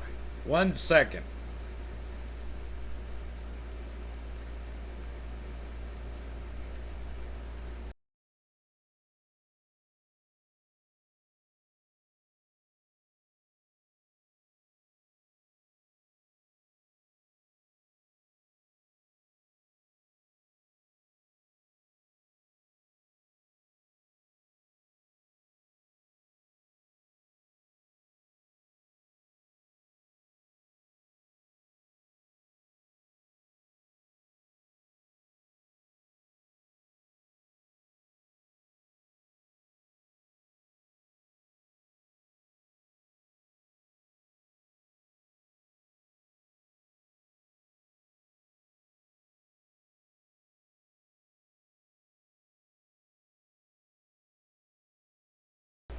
Alright. In charge of the remote-controlled armored program. I did the research, sifted through all the congressional documents, and consolidated the most interesting parts for you here. I'm Cappy, the average infantryman. This is Task and Gear. The big takeaway here is that no matter which vehicle they go with, the new infantry transport will have nearly twice the firepower as the Bradley. Some are sporting as much as a 50mm autocannon. Just for some frame of reference, here's the old Bradley's 25mm round versus the 50mm. It'll be able to carry a full squad of soldiers instead of having to split them up into separate vehicles. You know how soldiers get with separation anxiety? This vehicle will have the unique ability where you can remotely control it from the safety of base from up to 10 kilometers away. If Google's working remotely, why can't war be from home too? The OMFV will have better protection with lightweight explosive reactive armor. It'll support active and passive protection systems that were unavailable to the limited electrical power of the M2 Bradley. So on February 7, 2020, the US Army announced that they were moving ahead with this next-gen optional manned fighting vehicle program. They had chosen 5 teams to compete against each other for the contract, including Oshkosh, Rheinmetall, Bay Systems, General Dynamics Land Systems, and newcomer Point Blank. Unlike previous attempts, this time around the US Army is going to be footing the bill and paying out as much as $300 million towards the development of this program. So it appears like there might be some confusion out there where some people think that these companies will be creating entirely new infantry fighting vehicles completely from scratch, but actually that's not the case. The plan is for each company to create a new version of their already existing IFV products. Some of them have already seen combat and been fielded in other countries. So the US Army is basically doing a new version of Pimp My Ride, except they have a $300 million budget. This video was made thanks to our partner, Goat Guns. First up is the Oshkosh bid. They partnered with South Korean developers Hanwha to work on improving their existing Redback infantry fighting vehicle, named after the lethal Redback Spider, which they made abundantly clear from their promotional video, some might say overly abundant. It weighs 42 tons, has a max speed of 70 kilometers per hour, can carry 8 soldiers, and fires a 30mm autocannon. This IFV is already in service in the South Korean Army. Nicholas Drummond is a popular military analyst, and he wrote how impressively massive the Redback is, while pointing out that it might be too big. Drummond also points out that there is a concern that putting 3 + 9 soldiers in a single vehicle might be too risky in terms of casualties if this single vehicle is hit. The old quandary of having too many eggs in one basket. The most stacked of these teams appears to be American Rheinmetall, who's partnering with Raytheon, Textron, L3 Harris Technologies to improve their Lynx KF-41 variant, which was unveiled in 2018. Their team of partners reads like the New York Yankees all-star starting lineup. Rheinmetall is known for their armor, Raytheon known for their weapon systems, Textron is known for being the only ones to not let me shoot their 6.8mm and NGSW, L3 Harris is known for their top quality fire control systems. My money is on this team. The key distinguishing features of the Lynx is that it comes in 2 primary parts, the basic vehicle, then its special mission specific add-on. You can remove the turret, transform this vehicle into an infantry fighting vehicle, to an armored personnel carrier with extra room. This change can be made in the field within 8 hours. I'm assuming the motor pool is run by former NASCAR pit crews. One of the most revolutionary parts of the Lynx, which really stood out to me, is how they were able to cram 9 infantry in the back of this vehicle. A lot of these next generation vehicles, they're using the space in a unique way, by putting the commander next to the gunner and separating the turret from the hull. And you can see they have 2 chairs here facing inwards, and that gets them the room that they need for 9 dismounts and 2 crew. You can see the screen in between the commander and the gunner is the FBCB2. This tracks the GPS location of friendly units and where suspected enemy units are located. Now in the back, you can see there's a screen behind one of the soldiers, probably where the squad leader would sit. It was a real-time view of what's going on outside the vehicle. It has a Lance 2.0 turret with 35mm autocannon and airburst features. It can travel at 70 kilometers per hour, and it looks like they took everything they learned from making the modular Puma, and they just made it better here. I think it looks more like a Puma. What in Sam hell is a Puma? It's also interesting to note that the Lynx was actually disqualified in 2019 because they asked the US Army for a 4-week extension to the deadline, but Army Futures Command denied their request because who knows why. Probably some officer over there needed to stay on schedule and had an evaluation coming up. Did anyone else notice all the blue lights in the back of that vehicle? What is this, Club Lynx? Bay Systems is entering their 5th generation CV90. This is the only entry out of all of them to be combat tested and proven in the field of battle as far as I know. In 2007 in Afghanistan, there was a surprise attack where the enemy outnumbered the Norwegian army, who had to use CV90s to successfully repel the attack, and they eliminated 65 enemy fighters. Of the 3 vehicles that have been hit by IEDs so far, 1 soldier out of all those vehicles was KIA. There's a 35mm cannon which can be upgraded like many of the vehicles to the 50mm in the future when it's ready. There's a lot I like about the CV90. When you look at the specifications for this vehicle, they place mobility as the #1 priority because they believe if you're going with a tracked vehicle, that's where all the advantages are. It can traverse more terrain than a wheeled vehicle. The electronics in the Mark IV version is insane. There's a visual health display for each component. It looks like a video game. Speaking of video games, These vehicles actually use GPUs and CPUs to interpret all of the data that's coming in. At least now we know where all the RTX 3000 series are going. General Dynamics Land Systems has their Griffin 3 for the competition. This is based on the British Ajax chassis, which has an awful reputation because it made British soldiers sick and they suffered hearing loss from the noise and vibrations of the vehicle. The British Army is famous for having a hard time with the Ajax, and they might be ditching it now. The Griffin carries 6 soldiers and has 2 crew. It has better armor than the Lynx or the Redback. Last but not least, we have our newcomer, the Miami-based Point Blank, who are kind of a small startup business. I love picturing them test driving their IFV prototype on the Miami beach. Never underestimate an underdog though. So I asked all of you guys on Instagram what you thought would be the best features to add to this new vehicle, and you said, "I'd love to see the Ajax actually be usable. Last I heard it was capped at 20 miles per hour for safety reasons. Having a working AC and heater. Cup holders, that is all. Keep the Bradley exactly how it is, but when I hit a target, it makes the Call of Duty hit marker sound. CV90 since it's ready now. Should carry enough infantry and should be able to fight. Shouldn't take a genius to figure it out, to be honest. Yeah, it's easy. As long as I can plug my Xbox into the FBCB2 screen, that's all that really matters. Clearly, the Army doesn't need soldier touch points anymore. You can just ask the spare parts community. This program failed 3 times in the past, so what's different now? Congress actually left a clue to that question in their budget document. If you look closely at the end of the first sentence about the first requirement about this vehicle needing to be remote controlled, there's actually a reference number, number 5, which mentions a congressional report, CRS report R45392, for more information. When I looked up that document, it brought me to the main reason that the Army is pursuing this so strongly now.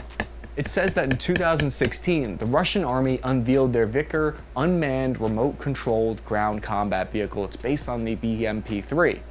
The Russian Military Industrial Committee has approved a plan that would have 30% of the Russian combat power consist of entirely remote-controlled autonomous robotic platforms by 2030. The report also notes that this Vickers is remotely controlled by a distance of up to 10 kilometers. Having a remote-controlled infantry carrier obviously has some advantages like risking less soldiers or adding more dismounts. No one talks about the downsides though, but the obvious question here is, would a person or a computer who is remotely controlling the vehicle make the best decisions since they have zero skin in the game? They're not dealing with their life being risked with the vehicle, so would they make the same decisions if they were actually there? The US Army wants to catch up with the Russians. That's why I believe this program will actually happen this time. In a fascinating interview by John Spencer of the Modern War Institute, he spoke to Major General Kaufman, who's in charge of the next-gen OMFV program, who said, quote, "Everyone has seen the movie Pentagon Wars and is familiar with the challenges with that acquisition. So we said on our team, we need to understand the exact time to set a requirement and not continuously change our mind, so this doesn't become a very arduous process." So the officers in charge of replacing the Bradley, they know the history of what their predecessors faced, and they're working to avoid those problems. All of the bids are set to be fitted with these new active protection systems. It fires a missile at the incoming missile to explode them before they ever hit the vehicle. As awesome as that sounds, I'm actually more of a fan of passive systems, which deflect the incoming missiles by jamming them so they never explode anywhere near the vehicle in the first place and they don't endanger anyone standing nearby. How long do we have to wait for this new vehicle? Well, the Major General had something interesting to say about that.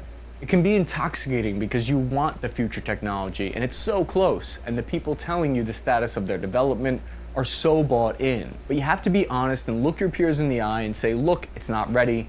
But some Army programs in the past have kept stringing along, wasting taxpayer money. The plan is to down select from those 5 companies to one single winner in 2027, with the first unit equipped by 2028. I asked you in a recent YouTube poll what you thought, and apparently 67% of you believe that the Lynx is the best option. Hey guys, so I want to tell you about goat guns. They're not like your everyday model that you see out there. These are die-cast mini metal replicas. They actually have some functionality to them. So you can see with the SIG MCX one, you can actually pull back the buttstock, and that's exactly like the real SIG MCX. There's other features here, like you can actually drop the magazine out of there the same way that you do in real life. Put it in and it clicks in, holds there. You can put different attachments on, so this scope comes right off.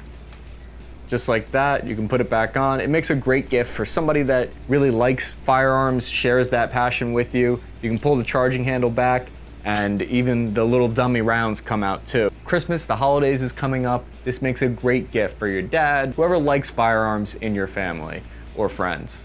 I found that they added a lot of personality to my desk and my shelf. People, when they walk into my place now, they know exactly what my passions are in life. So if you guys are interested, click the link in the description. It lets them know that we sent you. This is an interesting piece of machinery, the Joint Light Tactical Vehicle. You know it's awesome because it has the word tactical in the name, and joint. I know how you guys are. Now you might think it's just a souped up Pimp My Ride version of the Humvee, but there's a ton going on here behind the scenes that you can't see, and we're gonna dive into why the military wanted to replace the Humvee almost completely here. We also wanna find out why they might be steering away from the JLTV as of recently. Keep in mind, the Humvee has been in service since 1985. It's naturally gonna be difficult to get rid of something with a legacy like that. Yeah, but is it modular? How modular is this Victor, Cappy? I'm sorry, wait. Who are you again? I am the Chief Modular Officer for the DoD. It's my job to make sure everything in the military is super modular. I want to be able to hang a bunch of armor, attachments, RPG cages, trophy systems. If I have it my way, there'll be a leather lazy boy couch in the back of that thing. Do you understand? If I can't run Skyrim on this thing, it's f***ing useless to me. Yeah, I guess this vehicle is very modular. There are 4 variants, the tow version, the 50 cal version. Not good enough! I need it so I can mod it and trick it out to the absolute limit. It's so modular that there's a version that has a Boeing compact laser weapon system that uses a 5 kilowatt directed energy beam to destroy incoming missiles and drones. There's a JLTV that has an M230 30mm chain gun on top of it. Even a Hellfire missile system is being modularly mounted on the vehicle now. Make it modular enough to fly. Actually, the DoD was developing a flying version of the Humvee up until a few years ago, so I don't even know what to tell you. Aren't you not allowed to have a beard in the military? This isn't a beard, this is a modular face force multiplier. So I went ahead here and I read the entire JLTV congressional report for you, and I found the most interesting information from it. I'm like that nerd that does all your homework for the off chance that you'll hook me up with the cheerleader. In 2006, they started developing the JLTV because of all the complaints from troops in the field about how unarmored Humvees were the biggest problem that they had in combat. In 2015, Oshkosh won the $6.5 billion bid to make nearly 17,000 JLTVs to replace the Humvees. Got room for 5. Buckle up. Oh yeah. Looks like a good run. Chew on these. And just last year, the Army started receiving those first JLTVs to their units. Then something crazy happened. And this is really unusual here. The DoD Inspector General released a redacted report that the JLTV was actually not able to demonstrate that it was effective in the field. It had problems with its reliability, its maintainability. The thing was breaking down all the time, apparently. It even had problems with the way they were training soldiers to use it. There were reported issues with crew situational awareness within the vehicle and the safety of the troops inside. The close quarters combat variant was labeled not fit for combat because of slow reload times for the tow missile that was attached to it. There were 4 variants for the JLTV, and we'll get into that in a minute. So, I can sympathize with the DoD here. If you give me $6.5 billion to update the Humvee and I come back with a broken version of the Humvee, you'd probably be mad too, right? Lockheed Martin even came to the Army and filed a protest saying that their bid was actually the best version, and apparently they rarely complain about a bid that they fail to get. This complaint was denied, and they eventually withdrew their complaint. Their prototype actually had an even higher failure rate. The Lockheed Martin bid needed maintenance after only 1,200 miles, which wasn't even as good as the Humvee at that point, although it did meet the DoD minimum requirements. So I'm sure everybody remembers what happened after a few years after the military developed their first Jeep, and then when they developed the Humvee, that's right, they ended up creating a civilian version for people to buy. So by that logic, by the end of 2020, we can look forward to Karen driving a JLTV around the suburbs. Of course, I'm kidding, I love the Karens of the world. They're the only thing keeping you shady managers accountable. So you have generals complaining about its performance, and you have the defense industry complaining about the JLTV. It looks like everyone is trying to stop this program from happening. Do we all just love the Humvee that much? After some revisions to the engineering, they started production back up, but at a lower volume. You could assume that the Army looked at their inventory and saw that by 2018 their fleet looked a lot different than it did way back in 2006. They had a lot of MRAPs, which are like a bigger version of the JLTV. They had Strikers, which could cover the capabilities and the missions of the JLTV, but better. So the JLTV was no longer as needed for missions that it was originally created for. The Army had a bunch of programs that they wanted to invest money in, and the JLTV seemed like less of a priority. So you have to remember that the JLTV was first proposed before the MRAP, back when unarmored Humvees were still going outside the wire in Iraq, and there was tremendous public pressure back then to replace the Humvee because of the stories that were coming out from those conflicts about them not really being able to stop the threats. Personally, I think this vehicle is a great addition to the Army and the Marine Corps fleet. The Humvees were being pushed too far in their upgrades to a point where they were no longer able to function as they were intended to. Their off-road abilities were hurt by the added weight of the armor. Their engine couldn't handle that extra weight. We were asking too much of the old platform to keep pace with modern IED and protection needs. These vehicles will allow troops to have an option for a lower profile presence. MRAPs are great, but they're tall, so they can't clear some bridges, and they're louder than choosing a JLTV. If nothing else, the JLTV offers the military an option to still have protection from small arms fire while not needing a difficult to maintain vehicle that depends on a lot of crew power to keep it running. The abilities of the JLTV way outclass the Humvee. It has a 20-inch wheel and can travel 70% faster on off-road performance. They remind me of a smaller version of the MRAP, lower to the ground, lighter weight, but they still have the armor V-shaped anti-IED hull and power capabilities that put it leagues ahead of the Humvee. The Oshkosh version of the JLTV actually has a mission reliability of over 7,000 miles before having to go back for maintenance. The Humvee, by comparison, needs maintenance every 3,000 miles. Less time at the motor pool, that means. It means you got double the amount of time to hurry up and wait. Can I get an unironic hua? No, of course not. Hua.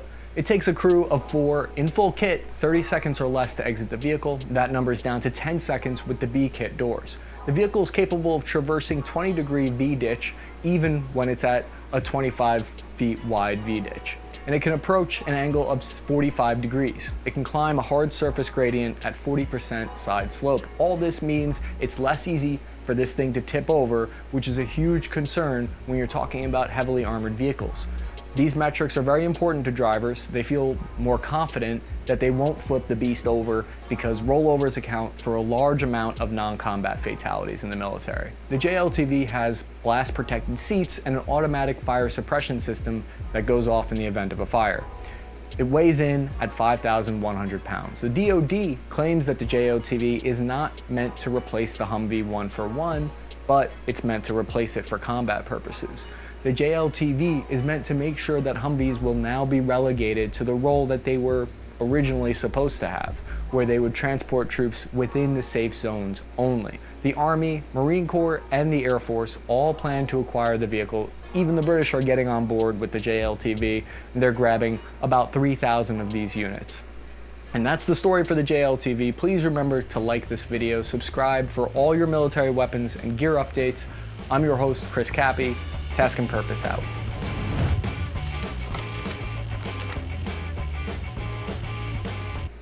Here's something fascinating that has been going on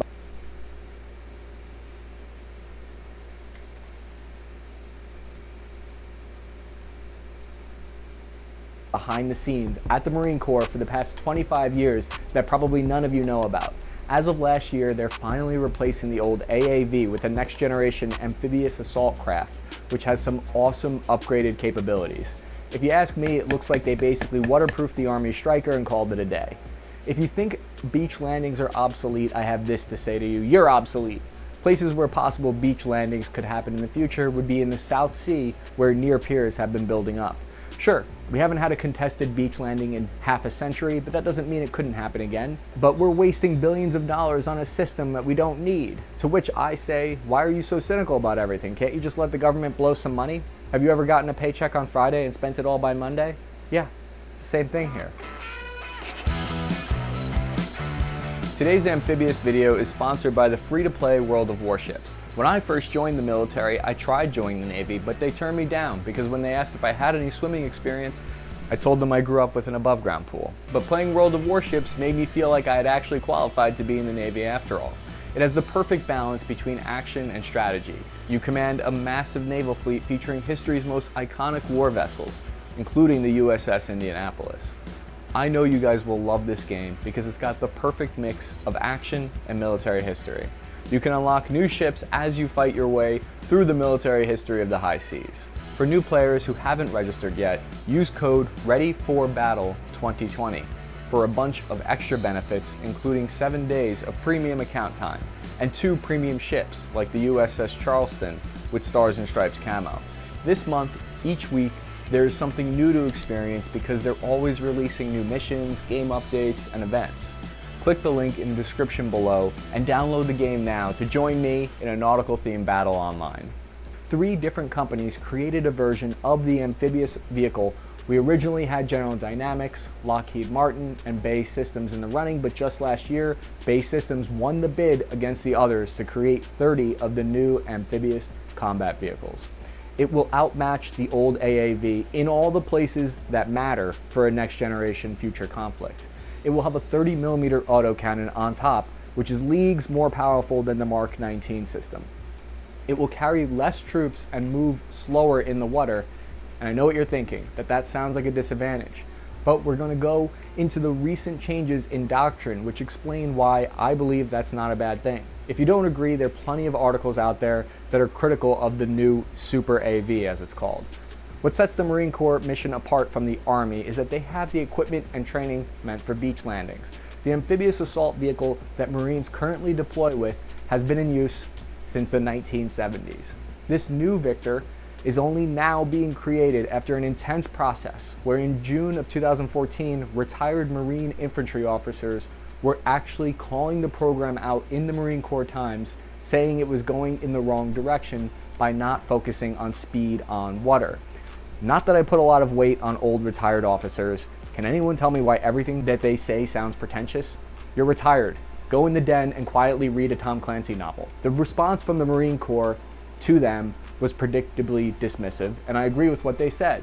Speed on water is no longer a valuable metric because the Marines' new doctrine isn't going to rely on deploying from over the horizon, and we'll find out why in a second. Over the horizon is an important term for amphibious assaults. Since the 1980s, when everything changed due to anti-ship missiles, which could sink your fleet unless you had all of your Navy vessels at a standoff distance of 100 miles offshore from where you intended to land. So we saw in the 1980s Falklands War between the British and Argentina that the British Navy lost 2 massive ships to anti-ship missiles that were launched from land. As soon as that happened, the Navy has been experimenting with finding a new AAV which could move fast enough on water to avoid incoming fire and swim from 100 miles until they hit a roadblock and went back to the drawing board, and we'll find out why in just a second. Real quick, if you want to show your support for me and the channel, please remember to like this video.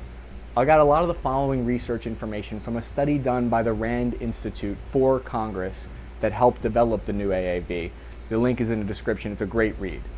Back in World War II, our ships could mosey on up within a few miles offshore and drop their connectors there for the beach assault. These new upgraded missile technologies since then have had a huge impact on our ship-to-shore tactics. The new need to have a standoff of 100 miles offshore meant the Marines' old AAV from the 70s didn't have the capabilities to disembark from the ship and swim that 2-hour-long journey to the shore. Some solutions include using a connector vessel to get them halfway there and close enough to go on their own. Leaders started to believe that maybe the days of practical beach landings might be over. Undersecretary of the Navy, Robert Work, believed one of the 2 following scenarios would happen in any future amphibious conflict. Either the Marines would land unopposed, like in Grenada, or they would have to bomb the living heck out of the beach first. Basically, the idea of fighting a contested beach would make no sense in a future conflict. The Navy's thinking here is that if you don't need a fast troop transport if you land uncontested. They're hoping that the F-35 and cruise missiles launched from ships can take out those enemy beach defenses. So now you see why they didn't need an expensive vehicle that's fast on water. Part of the tactics behind these new beach landings would be that the Marines are training to have a doctrine where they don't plan to do a massive beach assault, but instead they would do many beach landings in relatively undefended, uncontested beaches, and then go ashore and conduct operations that would confuse and break up the defending forces. Many people criticize weapons programs because they perceive them as not having every capability that some other system has. But they forget that when you put the new Super AV into the puzzle piece of combined operations, it might not need all those capabilities. It's like having 20 hammers when all you need is one screwdriver and you're forgetting that you have an entire toolbox there. That analogy maybe doesn't make sense, but you get what I'm saying. There's a ton of people out there outraged that the vehicle is just as slow as the last one, but those people don't think as deep as you and me, with our Bud Light Platinums and our really nice futons from IKEA. Okay, so the original AAV's performance downrange was kind of a mixed bag. Some Marines say that back then it was effective at adapting to the role of route clearance, and it was great at transporting many troops at a time to the objective. I mean, the Marines are famous partly for being able to do a lot with a little. Their impressive performance during that conflict was probably in spite of the AAV instead of thanks to it. During the Battle of Nasiriyah in 2003, we lost 8 AAVs to an ambush to RPG, tank, and mortar fire. The AAV was too slow and outgunned.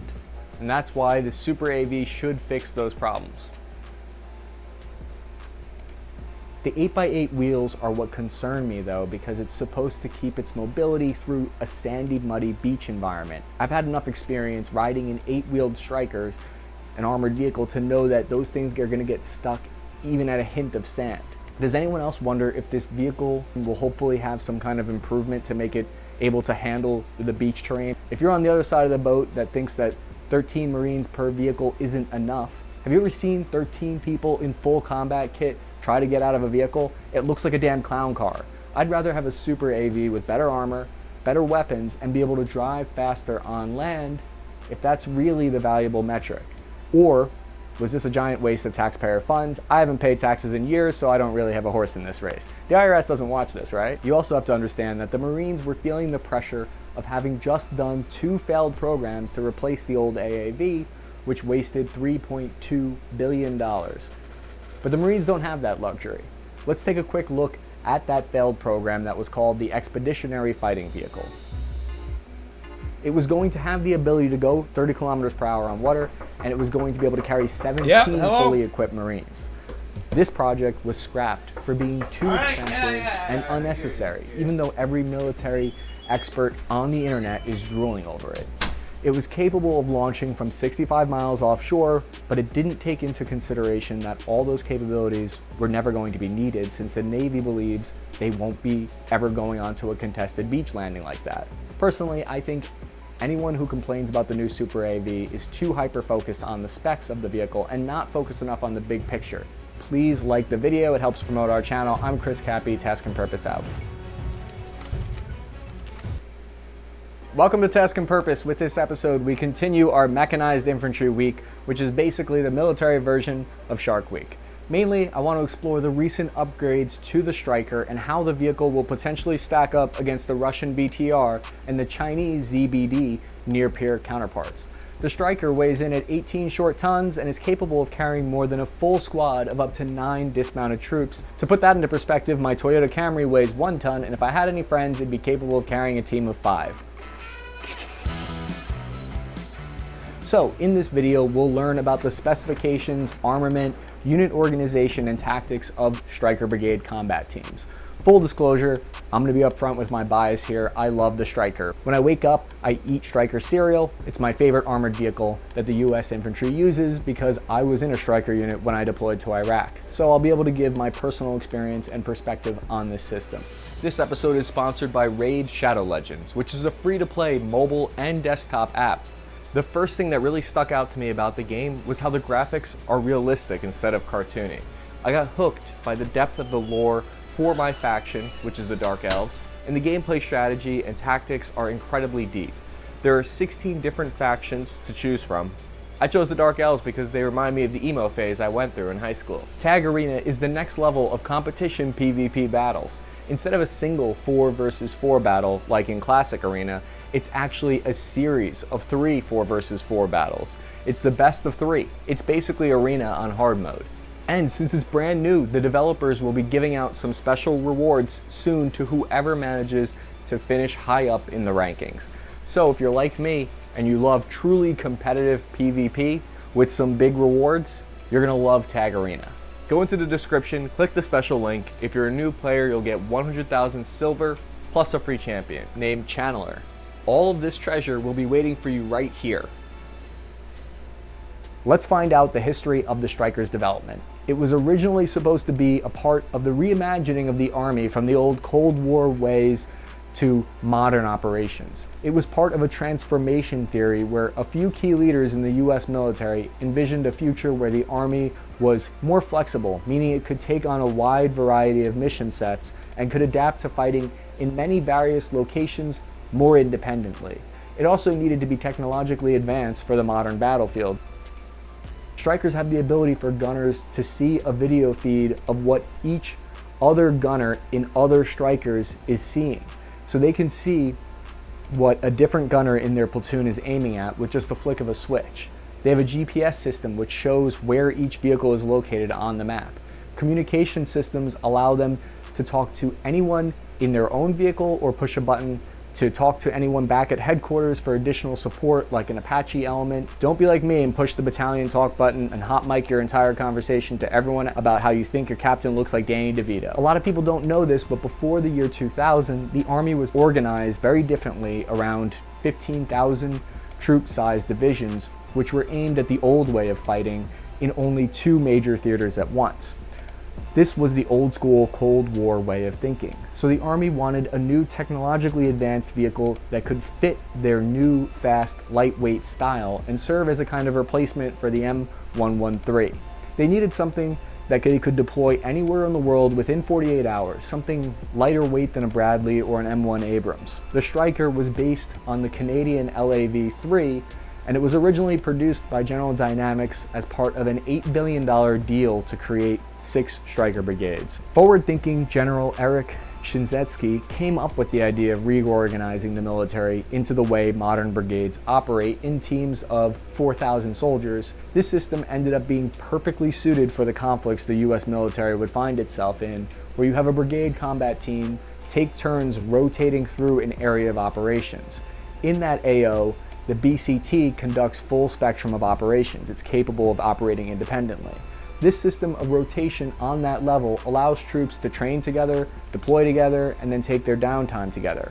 This is really the strategic approach that has defined the military since then, if you think about it. There are a lot of critiques out there on this style, as usual. There's no shortage of criticism for how the Army operates, but the fact is, if the Striker wasn't produced, the Army would have been completely stuck rolling around in unarmored or lightly armored Humvees for most of the last 2 conflicts, which would have been a disaster. So the Russians are updating their military. They're taking the BTR and they're making the BTR Boomerang, which is way different than the last iterations of the vehicle. So the way the Russians do it is they attach a heavy element to the medium-sized element. They recognize that there was an anti-tank deficiency in their brigades. The new Russian vehicle is better. They're only just starting to get it, and they're only getting it in small numbers. I mean, the main difference with this vehicle is that it weighs 13 tons more than the BTR. The Boomerang can carry 3 more Russian soldiers inside of it. The way we set up the doctrine for those units is very different, but we're also engaged in different conflicts than they are. So the question is, if these two were to go toe-to-toe against each other, who would win? Let's assume that it's full spectrum operations. It's not just the BTR and the Striker in an arena going at it against each other. They're supported by the current version of their military. I would say the Striker would definitely win, meaning that from what I've read, our technology is leagues ahead of what Russia has. It's hard to compare though, because the Russians always lie about the capabilities of their vehicles. And if you've been watching, they mostly show an awesome prototype and they put out a few into production And when you check back like a year later, they've stopped actually making the system altogether. Usually it's because it costs too much, they say, even though, what's that? The main reason everyone claims the BTR is better than the Striker is because supposedly it costs a fraction to produce. They say the BTR 90 can drive 300 kilometers further than the Striker and has the advantage of side hatches and it can go through water. How often are you driving around in patrol and you're looking at a river and you're like, oh, I really wish I could go through there? Next to never. And the side hatches won't work if you put an RPG cage on it, which you'll probably want. I don't think the Chinese ZBD or the Russian BTR is better than the Striker because these vehicles aren't going to fight in a vacuum. You have to consider that they are backed up by the F-35 in the skies above them, that our communications network, even though they suck, they still suck less than our adversaries do. And that's all our war machine really has to do here, is it needs to suck less than everyone else. That's my patriotic battle cry. All we have to do is be a little less worse than them. Since you can't see outside when you're in the back getting ferried from one objective to another, you have to rely on the soldiers who are called air guards. They hang out the top hatches and they watch closely what's happening around the vehicle. This tactic is all well and fine for low intensity insurgency wars, but when you're going up against a near peer, it's not going to fly to have people hanging outside. The priority with Striker Doctrine is the infantry squad that they carry.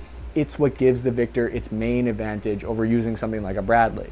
Its intended mission set is to roll up on a location and dismount its infantry, and by the book this is done one terrain feature away from the objective. This is exactly how we did it in Iraq. If we were doing a raid on a building, we would park about 100 meters outside, and then we would make our way on foot to the objective. The vehicles would provide a kind of overwatch element with their 50 cal and Mark 19. A Striker brigade of 4,000 soldiers is made up of about 4 battalions of 1,000 soldiers each, which are broken down into about 5 companies of 100 line soldiers in each, which breaks down into 4 infantry platoons of 40 line soldiers, and then each squad gets 1 Striker, and there are 4 squads in a platoon. You couldn't have that kind of unit cohesion with Humvees or Bradleys, which can only carry half a squad. The Striker assigned to your squad is like your second home. Soldiers in mechanized infantry units end up sleeping, eating, and getting to know each other in that metal box more than anywhere else. I got so attached, if anyone tries to sit in my assigned seat, I would fight and lose that physical altercation trying to defend my seat. So for most operations, you're moving around out the wire in groups of 4 Strikers at a time. Each Striker has a different role and responsibility. 2 of them have 50 caliber machine guns on top, while another 2 in the platoon have a Mark 19 automatic grenade launcher. It looks like in the future, instead of splitting these Dragoon 30mm versions across all the brigades, they're going to organize it differently than that. The Army is going to have some Striker brigades that are equipped fully, all of them with the 30mm variant and Javelin missiles, and then they'll have other Striker brigades that are considered light brigades with the 50 caliber. So speaking of the new Dragoon version, here's the new loadout for that variant. It will have an XM813 30mm autocannon, which has a capacity for 150 rounds of Mark 238 high explosive incendiary tracer rounds. Then they can switch to the Mark 258 armor piercing fin stabilized Sabo rounds for engaging enemy armored vehicles. The system is stabilized, which gives the Dragoon Striker the ability to fire accurately while still being on the move. The laser rangefinder automatically adjusts the aim, and the system weighs nearly 400 pounds, almost half a ton in additional weight to the Striker. It has a barrel length of 94 inches and can fire 200 rounds per minute. It can hit targets out to 3,000 meters, which is definitely a range increase over the 50 cal. That should tell us everything we need to know about where the Department of Defense thinks the next threat is coming from. All the next generation weapon systems that I've covered in the past year are a giant hint that the military is preparing for a near-peer war. Before, they were optimizing all their equipment and weapons for mobility and speed, and there was an emphasis on small unit tactics and counter-IED as well as counterinsurgency. Now, all the money is pouring into upgrades which make our military heavier and less fast, but they're betting that this trade-off will be worth it in the next conflict. Does anyone know why the Striker ramp drops so slowly? Can anyone out there tell me why you can't add cameras around the vehicle so the infantry inside can have some situational awareness, or at least something to watch on a screen instead of having to sit there and ask each other what they miss most about home? Troops nicknamed the Striker the Kevlar Coffin, but usually having a nickname in the Army means that soldiers actually like you. It's like a term of endearment. It's like why they called me PFC Crappy instead of PFC Cappy, right? We've made it SOP to line all the seats with thick Kevlar blankets, and when you're in country, your knees are basically shoved up into your chin because the floors are covered in 2 sandbags deep, and it's uncomfortable, but if you get hit by an IED, you want that because the old models didn't have the V-shaped hull. This meant there was only a relatively thin sheet of aluminum metal underneath you. The Strikers are modular, and here I won't make fun of that because they are modular in an awesome way. There's pretty much 150 variants, making it the Pokemon of military vehicles.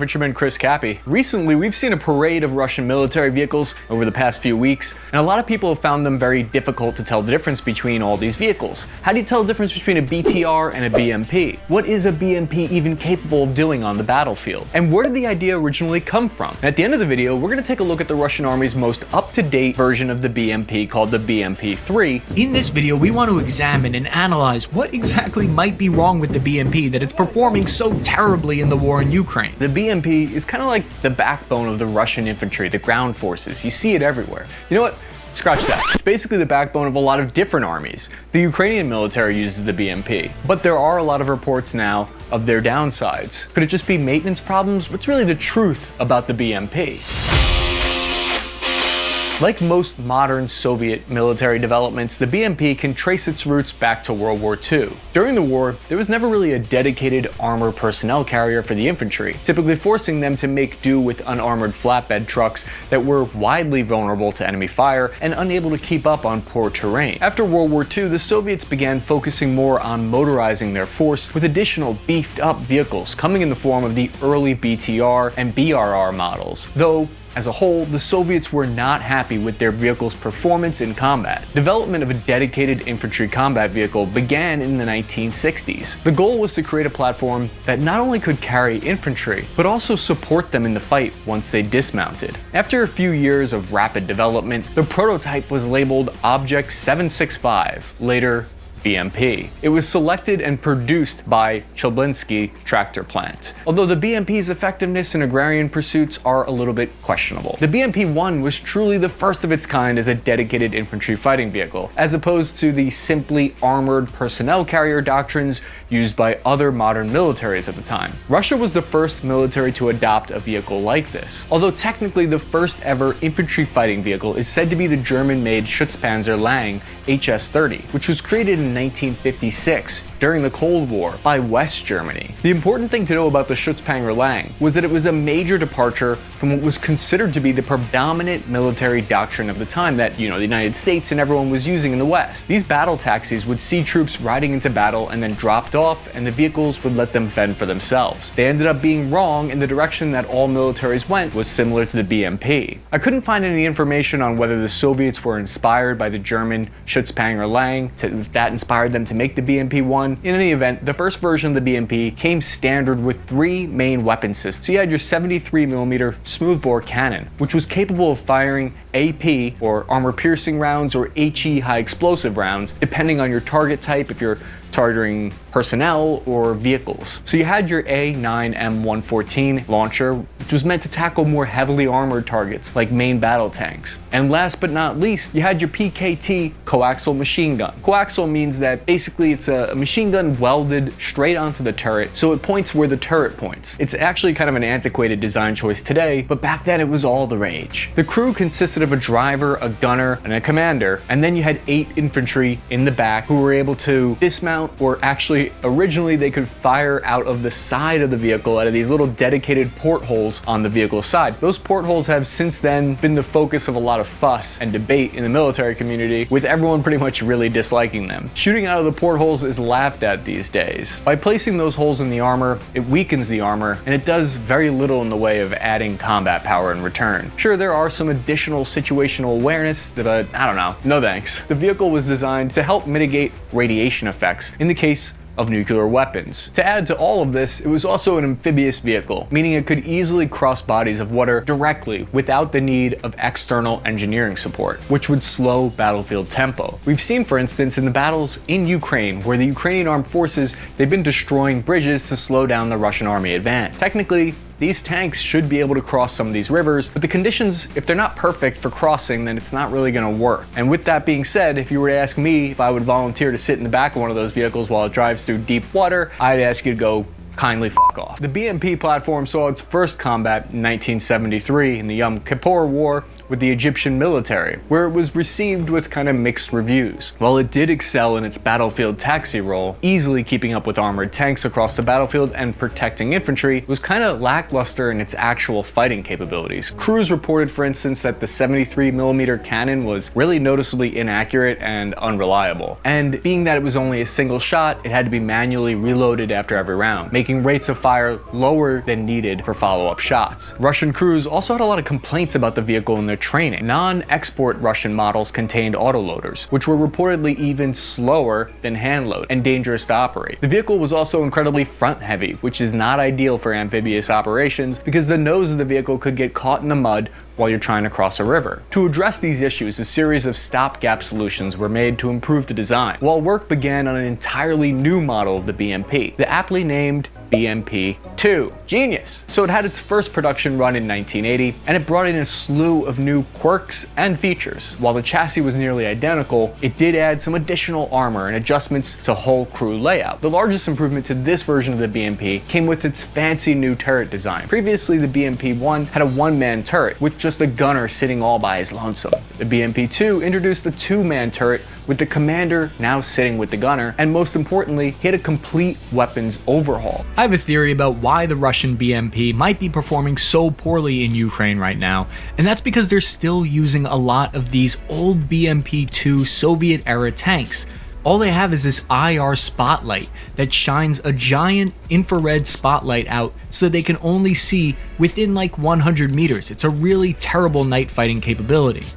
So it appears like the Russian military has really failed to upgrade the turret systems on all of these BMPs. So there's no advanced targeting systems and there's no stabilization, which allows gunners to fire on the move. So it looks like they were really hoping to be able to rely on the explosive reactive armor to defeat javelins or any incoming missile projectile, but it looks like it's unable to defeat modern anti-tank systems. We'll get into some more of the flaws in just a minute.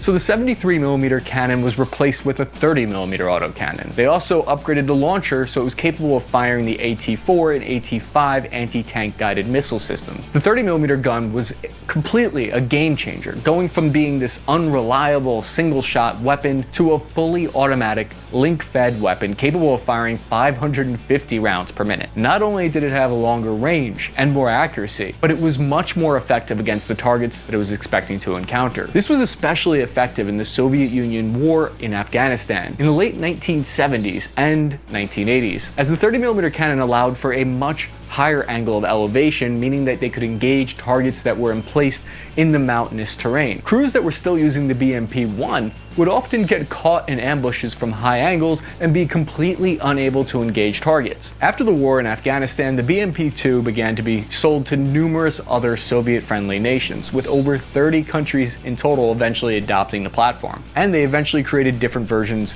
of their own to suit their own needs in those countries. Just like new privates in basic training, they might all look the same, but they're all special in their own way. The BMP-2 and its modernized version serve in the Russian military to this day, and for good reason. The BMP overall is a simple design, meaning that it's easier to fix, easier to operate, and generally more reliable, although now we've seen with the new reports that if you don't maintain it, it doesn't matter how reliable it is. This is the kind of quality you want your equipment to have when you rely on them in large numbers. If it stops working, just bang it with a hammer a few times and then get it back into operation. Now obviously there's going to be extents to how far you can push this vehicle. I would say that the AK is definitely more reliable. That thing you can really just put it in the mud and then it still is fine. The BMP, it's a vehicle. It needs love and care. The 30mm autocannon is still a formidable weapon system to this day, able to fire multiple round types from different targets. So upgrades to the number and type of ATGM launched from the BMP have also kept pace with modern tank development, with most carrying multiple Kornet missile launchers, which pose a serious threat to any armored target, although we don't know how many of these vehicles are actually outfitted with it in the Russian military. While the 1.9 million American dollars might seem a bit steep for your average working class Russian, when compared to other platforms available, it's a steal. It's the Toyota Corolla of armored vehicles. It's not flashy by any means, but if you throw enough of them at a problem, you're probably going to get the job done. Before we get into the latest and most powerful version of the BMP-3, check out this playlist on all of the military vehicles that we've covered on this channel, including all the military equipment that the US military has. The Soviets, who considered themselves to be never happy with good enough, continued to push the BMP design and began developing a new model of the BMP in the early 1980s. While the BMP-2 was still being fielded to Soviet units, it was still very aptly named, you guessed it, BMP-3. The original full name for the BMP-3 was The Return of Stalin, but it didn't pan out well with focus groups. While the BMP-2 was largely designed as an upgraded BMP-1, the BMP-3 was an entirely new design, and it began full-rate production and manufacturing in 1987. The first and most noticeable change here is the new 100mm main gun. Needless to say, this brings an entirely new level of firepower to the platform. It's capable of firing the 9M117 Bastion anti-tank guided missile, as well as high explosive fragmentation rounds to target troops in cover. Going with the mentality that more is better, it still has a 30mm cannon coaxially attached, capable of firing the same kind of round as the BMP-2 and the 7.62 machine gun, because more is more. Now the obvious drawback to having that many weapons on a troop carrier is that it limits the amount of ammo that the vehicle can practically carry. But because each weapon system is used for very specific target types, it means there won't be a lot of ammunition overlap, which isn't great. A target that you would use the 100mm for is a different target than the 30mm, and the same for the machine gun. This is different than the Bradley's philosophy, which really goes Oprah style, hands out 25mm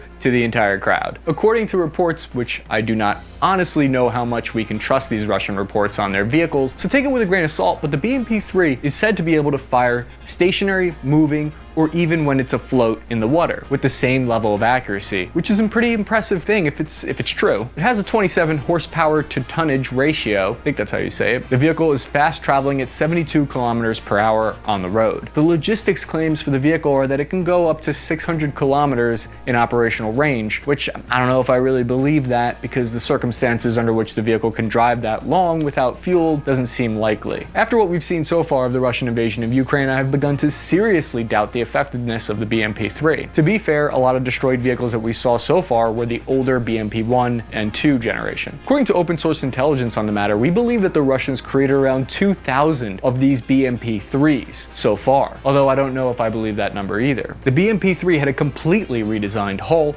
It takes an unconventional design approach by putting the engine in the back of the vehicle. This is different than most IFV designs because you typically want to maximize the space in the rear so that dismounted troops can more easily get in and out of the vehicle quickly. So the engine is mounted below the troop compartment as opposed to the front of the hull like previous designs. This was a trade-off as it made the crew compartment more cramped in the back for dismounts, but it afforded additional armor to the front of the vehicle for protection. The vehicle claims to have protection against small arms rounds that are bigger than the American 50 caliber bullet, so it claims to be able to stop up to a 12.7mm round and possibly even greater. The BMP-3 really represents the final evolution of the BMP series as it applies to Russian doctrine. The overall Russian strategy focuses on speed and overwhelming firepower, which is why it's been such a devastating disaster for them, this invasion. The BMP-3 achieves this with a numerous amount of weapon systems, meaning it doesn't have to wait for more heavily armored units to engage targets. It rivals American vehicles in terms of off-road performance, that I believe is true. It has high reliability if you maintain it, meaning that it has less of a chance of breaking down while on missions if you maintain it, and it includes amphibious capabilities, meaning additional bridging assets won't be necessary. The BMP-3 is fully fully equipped to rapidly take the fight to any target, anywhere it might be. Now, the BMP is currently slated to be replaced by the Krugernauts 25, Russia's latest and greatest development in the world of infantry fighting vehicles. But due to the widespread distribution of the BMP, modernizations of the platform, its relevance on the modern battlefield, even Ukraine, everyone uses this, and its countless numbers of derivatives and variants, some more practical than others, means that the BMP will be a staple of mechanized warfare for decades to come. Let us know what you think of the BMP. What do you think its real capabilities are? What do you think about its performance in the Ukrainian invasion so far? A lot of people think that it's been a giant letdown and that everyone who's afraid of the BMP, who comes from, if you use a Bradley, people were afraid of the BMP before, but now they looks like maybe not. Make sure you subscribe to the channel so you don't miss a new video. I'm your average soldier, Chris Cappy. You're watching Task and Purpose. Follow me at Cappy Army on Instagram for live updates. While you're here, check out this playlist on all of the military vehicles that we've covered over the past 3 years.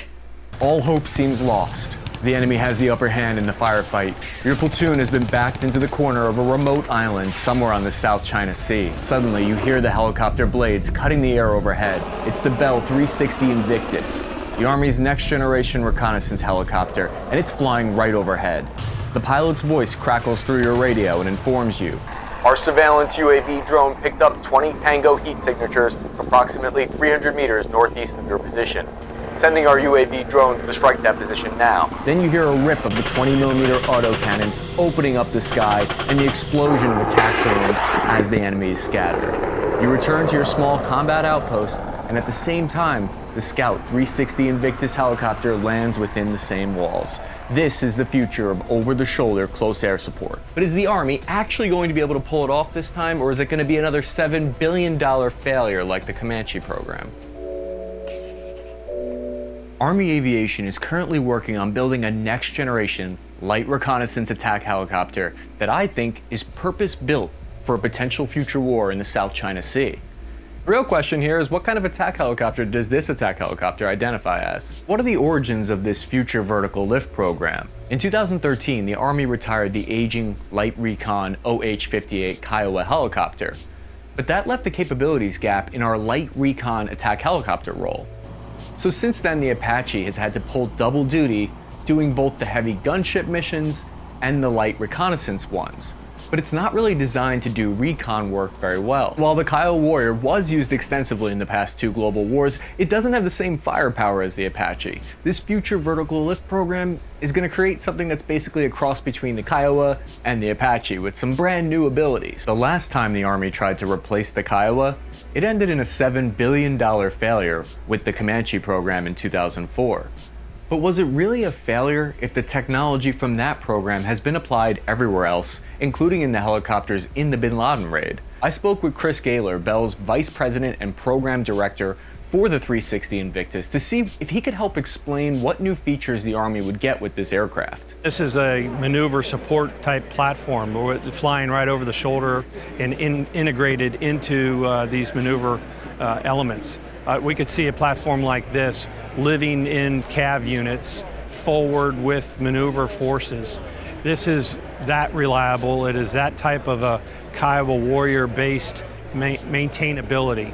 So designed from the beginning, be maintained in the mud with the soldiers forward and not have to be on an airbase somewhere. What they mean when they say it's an over-the-shoulder aircraft is that this is a new, closer level of integration with the ground forces. Unlike the Apache, it's able to be organic to the platoon right there in the mud, forward deployed on a combat outpost directly alongside the infantry. The Invictus can do this in part due to its emphasis on reliability and its low maintenance. But to be honest, I'm not sure how I would feel about a bunch of pilot chief warrant officers stationed at my patrol base telling me what to do.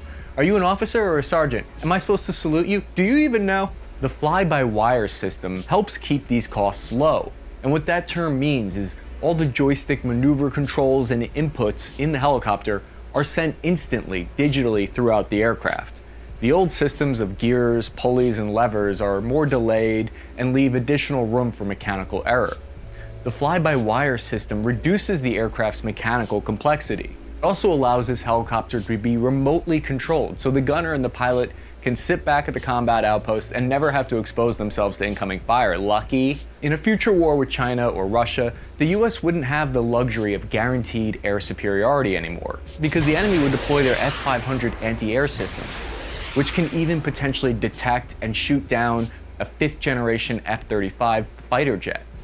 The Apache is perfect when you have control of the air and you need heavy firepower.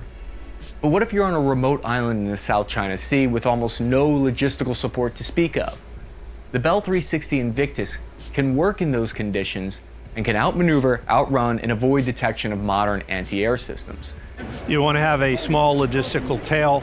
This obviously will need gas to have higher reliability on the systems, and then things that can be, either changed out by a soldier maintainer rather than have to go back to a main depot or something like that. So my first concern with this whole future vertical lift program is how realistic is it going to be for soldiers to actually maintain this at forward operating bases? It was difficult for us to get enough AA batteries, let alone some spare helicopter parts. It can reach top speeds of officially 180 knots, which is well over the Apache's 150 knots.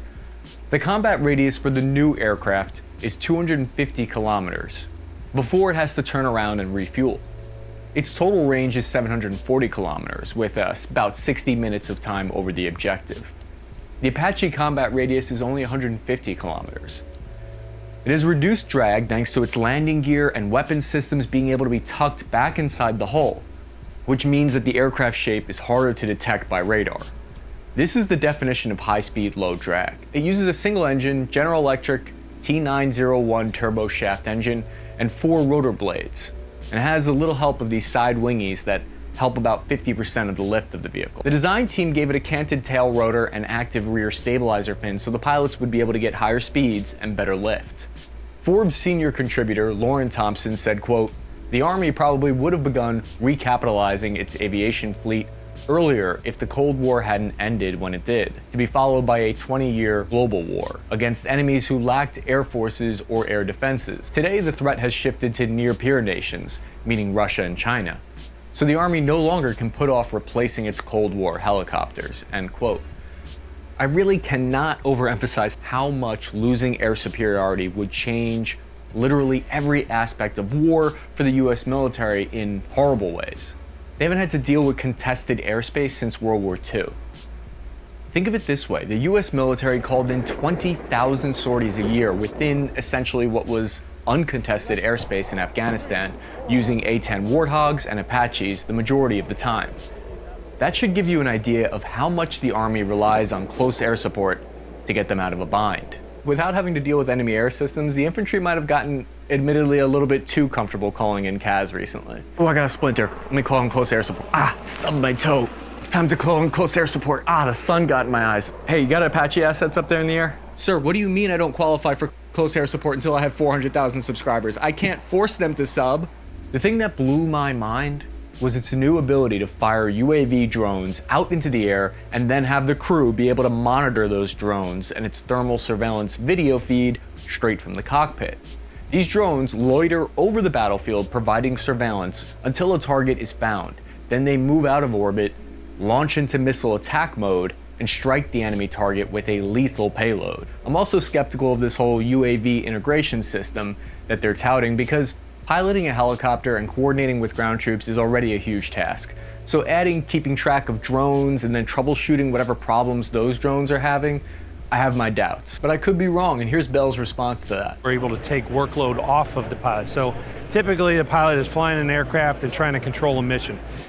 With the digital backbone, with our flight control computers and fly-by-wire, we can take a lot of that capability of what it takes to fly the aircraft so that the pilot can lead the mission that he needs to. He can be out front with his ALE, so the ALE, air launch effect, essentially an unmanned drone that he can get situational awareness from. Many of the CAS missions that were filled by the Apache in the Afghan war would have been better suited for something like the Scout Bell 360. A lot of times the Apache was overkill, too expensive for the requirements of the mission. The main tactic that would be used by the 360 Invictus is for it to go ahead and scout and identify targets for the heavy gunships that are more vulnerable, like the Apache, and then the Apache would destroy those targets without having to expose itself as much. The way Army aviation works is through this weird, mysterious separate rank system called the Chief Warrant Officers. With those chief pilots, you're never really sure what chain of command they fall under, since they're not really officers, but they're not exactly NCOs either, so they basically end up never having to answer to anyone. So this aircraft gives pilots and gunners a 360-degree situational awareness, where the cameras outside of the helicopter allow you to see through the cockpit with augmented reality goggles. This makes it easier to spot potential incoming fire and enemy on the ground. It's a nice feature that would have saved me a couple of car accidents in my 06 Toyota Camry. It wasn't my fault. Get out of my blind spot. I'm on a Long Island Expressway here. A future battle with China or Russia would involve fights within megacities, which is something the Apache isn't really designed for. Part of the whole reason why the Army required this recon helicopter to have a small 40-meter rotor radius was so it could fly in between buildings in a densely populated urban environment to avoid anti-air systems. Major General David Francis said, quote, "We're going to be flying in lower flight profiles than we have over the past 20 years in counterinsurgency operations. And so even today, we are changing the way we train Army aviators." But what's it actually like inside the interior and cockpit of this aircraft?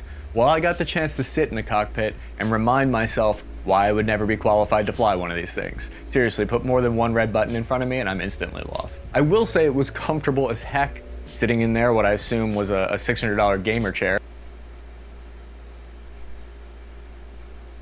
The Army is moving away from the old style interior to a new glass cockpit with all of the new digital touchscreen features.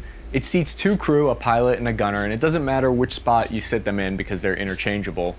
I'm curious to know what you think of the Bell 360 attack helicopter and the future vertical lift program. Do you think Army aviation needs this? Was there some key information that I missed here? Let me know in the comment section. I'm your average infantryman, Chris Cappy. Follow me on Instagram for live updates at Cappy Army, and click the link in the description if you're interested in grabbing a modular musket t-shirt from our store. How's it going, Spare Parts Army? I'm your average infantryman, Chris Cappy. So we've seen Russia's most prolific tank, the T72, get absolutely destroyed in Ukraine. And a lot of people are starting to wonder, what the heck went wrong with this tank? Is it a hardware problem, or was it simply human error? Human error was actually my nickname growing up. In this video, we're going to examine why the Russian armored philosophy hasn't really worked on the modern battlefield, and what they could have done to fix it in hindsight. Autoload a shell into your smoothbore cannon, fire off around at that like and subscribe button if you enjoy this video, and let's move out, hooah! When I'm researching these videos, I run into one problem all the time, where I need to verify and vet each news source to know how it's biased in one direction or another, so I can interpret the information correctly. Ground News is a website and app that has solved this problem by clearly showing me how breaking news is being covered across the entire political spectrum. It even helps show me where some of my potential blind spots are in my research. Ground News allows me to swipe between headlines to see how the same exact story is being framed by the left, center, and right sources. I customize my feed to include military and geopolitical topics that relate to our military near peers like Russia and China. The best part of Ground News is it holds me accountable. So for instance, if I read too many stories with a bias on one side, the app actually shows me that. My viewers appreciate that I try my best to be open about my bias, and I try to be impartial with the facts. If you're looking for a better way to stay informed about current events, check out Ground News by visiting the link in the description to download the free app. I think it's safe to say that the backbone of the Russian army and their entire doctrine revolves around its tanks, and the most commonly used one is the T72. So to give the devil his due here, this tank is very fast moving, it's lightweight, and its 125mm cannon gives it incredible firepower. Above all else, this tank is incredibly dirt cheap to produce at only $500,000 compared to the US Abrams $8 million price tag. The T-72 development story, it's really emblematic of the Soviet Union's politics that are marred in petty infighting and egregious corruption. The tracked armored vehicle perfectly fits into the Russian military's doctrine of throwing a ton of armored vehicles at the enemy to try to overwhelm them. A strategy that might have been good 50 years ago, but is coming into question today. There are more than 3 times the amount of T-72 tanks than there are US Abrams in the world. The T-72's performance on the battlefield appears to be lackluster at best. It could be operator error, it could be poor training, it could be outdated design. Personally, I think the answer can be discovered if we go back and we look at the old Soviet military doctrine. From the US Army's official field manual on the Soviet operations and tactics, it says when confronting an enemy that has taken up defensive positions, the Soviets attempt to strike weak points in the defense and drive to the enemy's rear whenever possible by bypassing his major force concentrations. They would strive to develop penetrations leading to the enemy's rear to topple the enemy defensive structure.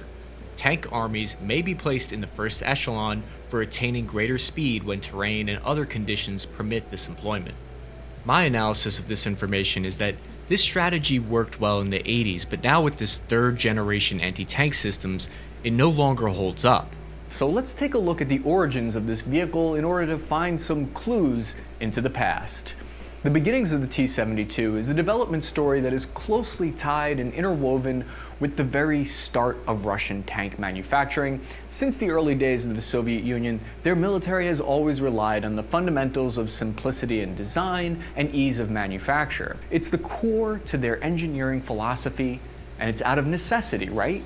Because when you need to create equipment for millions of troops, you have to do it on the cheap and on the fast.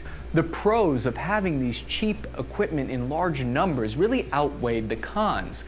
The T-72 didn't simply fall out of the sky one day out of the blue. It's based on the predecessor, the T-62 design, which is a line of tanks that evolved over time since World War II. The T-62, created in 1961, was originally made for its increased armor-piercing capability. It was the first to be capable of firing the armor-piercing, fin-stabilized, discarding sabot round. And this new ammo type and cannon had one job and one job only: penetrate that enemy NATO tank armor, and it did it well. But the T-62 had some problems. Its main gun wasn't big enough, so they needed to upgrade to the T-64, which solved as many problems as it created. It was a small tank that had a bunch of mechanical problems with its transmission and its engine and its autoloader. It was an absolute nightmare of a tank. So they began working on the tank that would eventually become the T-72. 2 rival tank teams would end up competing against one another to create the T-72. One team was headed up by Morozov. He was a very famous, legendary tank designer in the Soviet Union who had the backing of the entire government. On the other hand, there was Kartsev, who was younger. He was this enlisted guy who fought in World War II in the trenches. He really had an uphill battle. He was going to have to convince all of the influential people in the Soviet government that his design was the best way to go.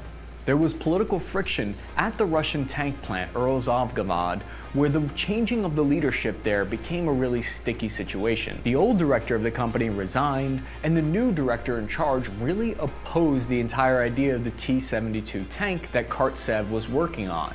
He even called it a strategic mistake. This put Kartsev at odds with the most powerful people in the Soviet tank building world. And when you're up against that kind of bureaucracy, things usually don't work out well for you.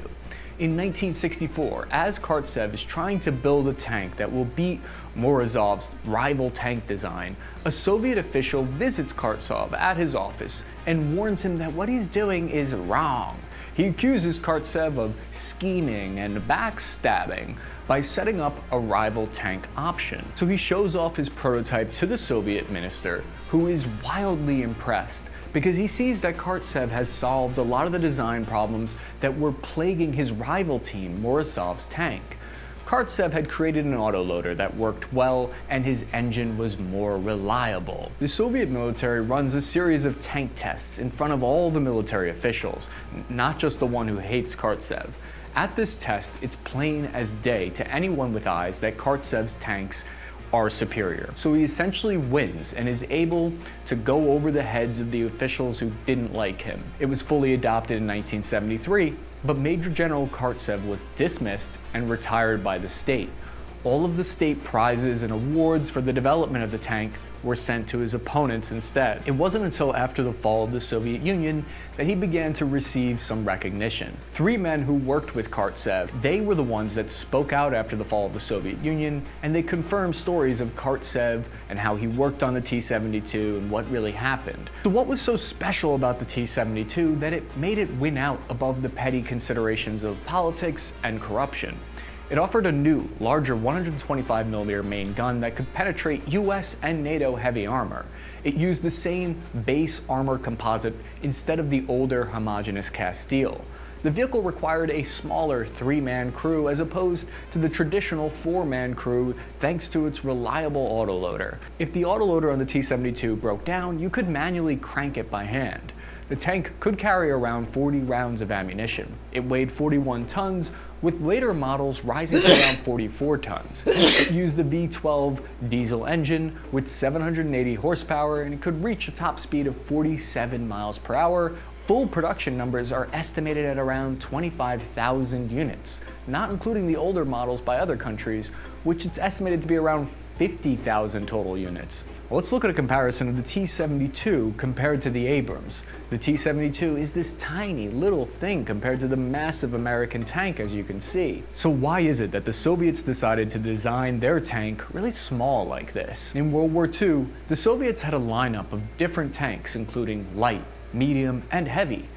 So the Soviets decided to invest in the light tank philosophy instead, with the T-72, while keeping that larger main gun on it.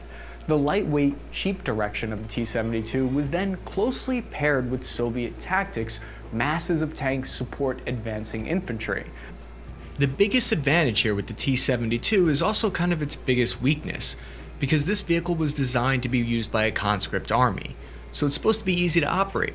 But its biggest weakness, because I think what went wrong here, is that conscripts cannot pull off sophisticated tank tactics. It's supposed to be easy to maintain, but that's not the case if all of your corrupt generals are stealing the funds that are meant for maintaining the vehicles. I think the main thing that went wrong with the T-72 isn't so much that they stopped improving on the tank, and more so that the Russian army has clearly failed to invest in the expensive and complicated training necessary to pull off combined operations. Forget about coordinating between the Air Force and the Army. I'm talking about a failure to coordinate between tank units and anti-air units. Okay, so how did the T-72 fare in combat? Well, during the Cold War, the Soviets were giving out T-72 tanks to everyone and anyone who wanted to get their hands on one of these. Their first use in combat was in the Lebanon War in 1982, and that's where they gained a great reputation. But it was really kind of the last time that we would speak highly of the vehicle. The reason why Russian tanks fell about 10 years behind Western tank technology around this time is because of the fall of the Soviet Union. During the 1990s, the US was focused on improving their tank armor and munitions, while the Russians were focused on trying to prevent total chaos in the wake of their collapse of their form of government. Production of their most modern tank ended in 1992. The last true, brand new Soviet tank design was created over 50 years ago with the T-72. But wait, there's still hope for the T-72. Between 1994 and 1996, during the first Chechen Wars, we got more data on how the T-72 performs in combat. There were 0 penetrations of T-72 frontal armor from man-portable anti-tank weapons.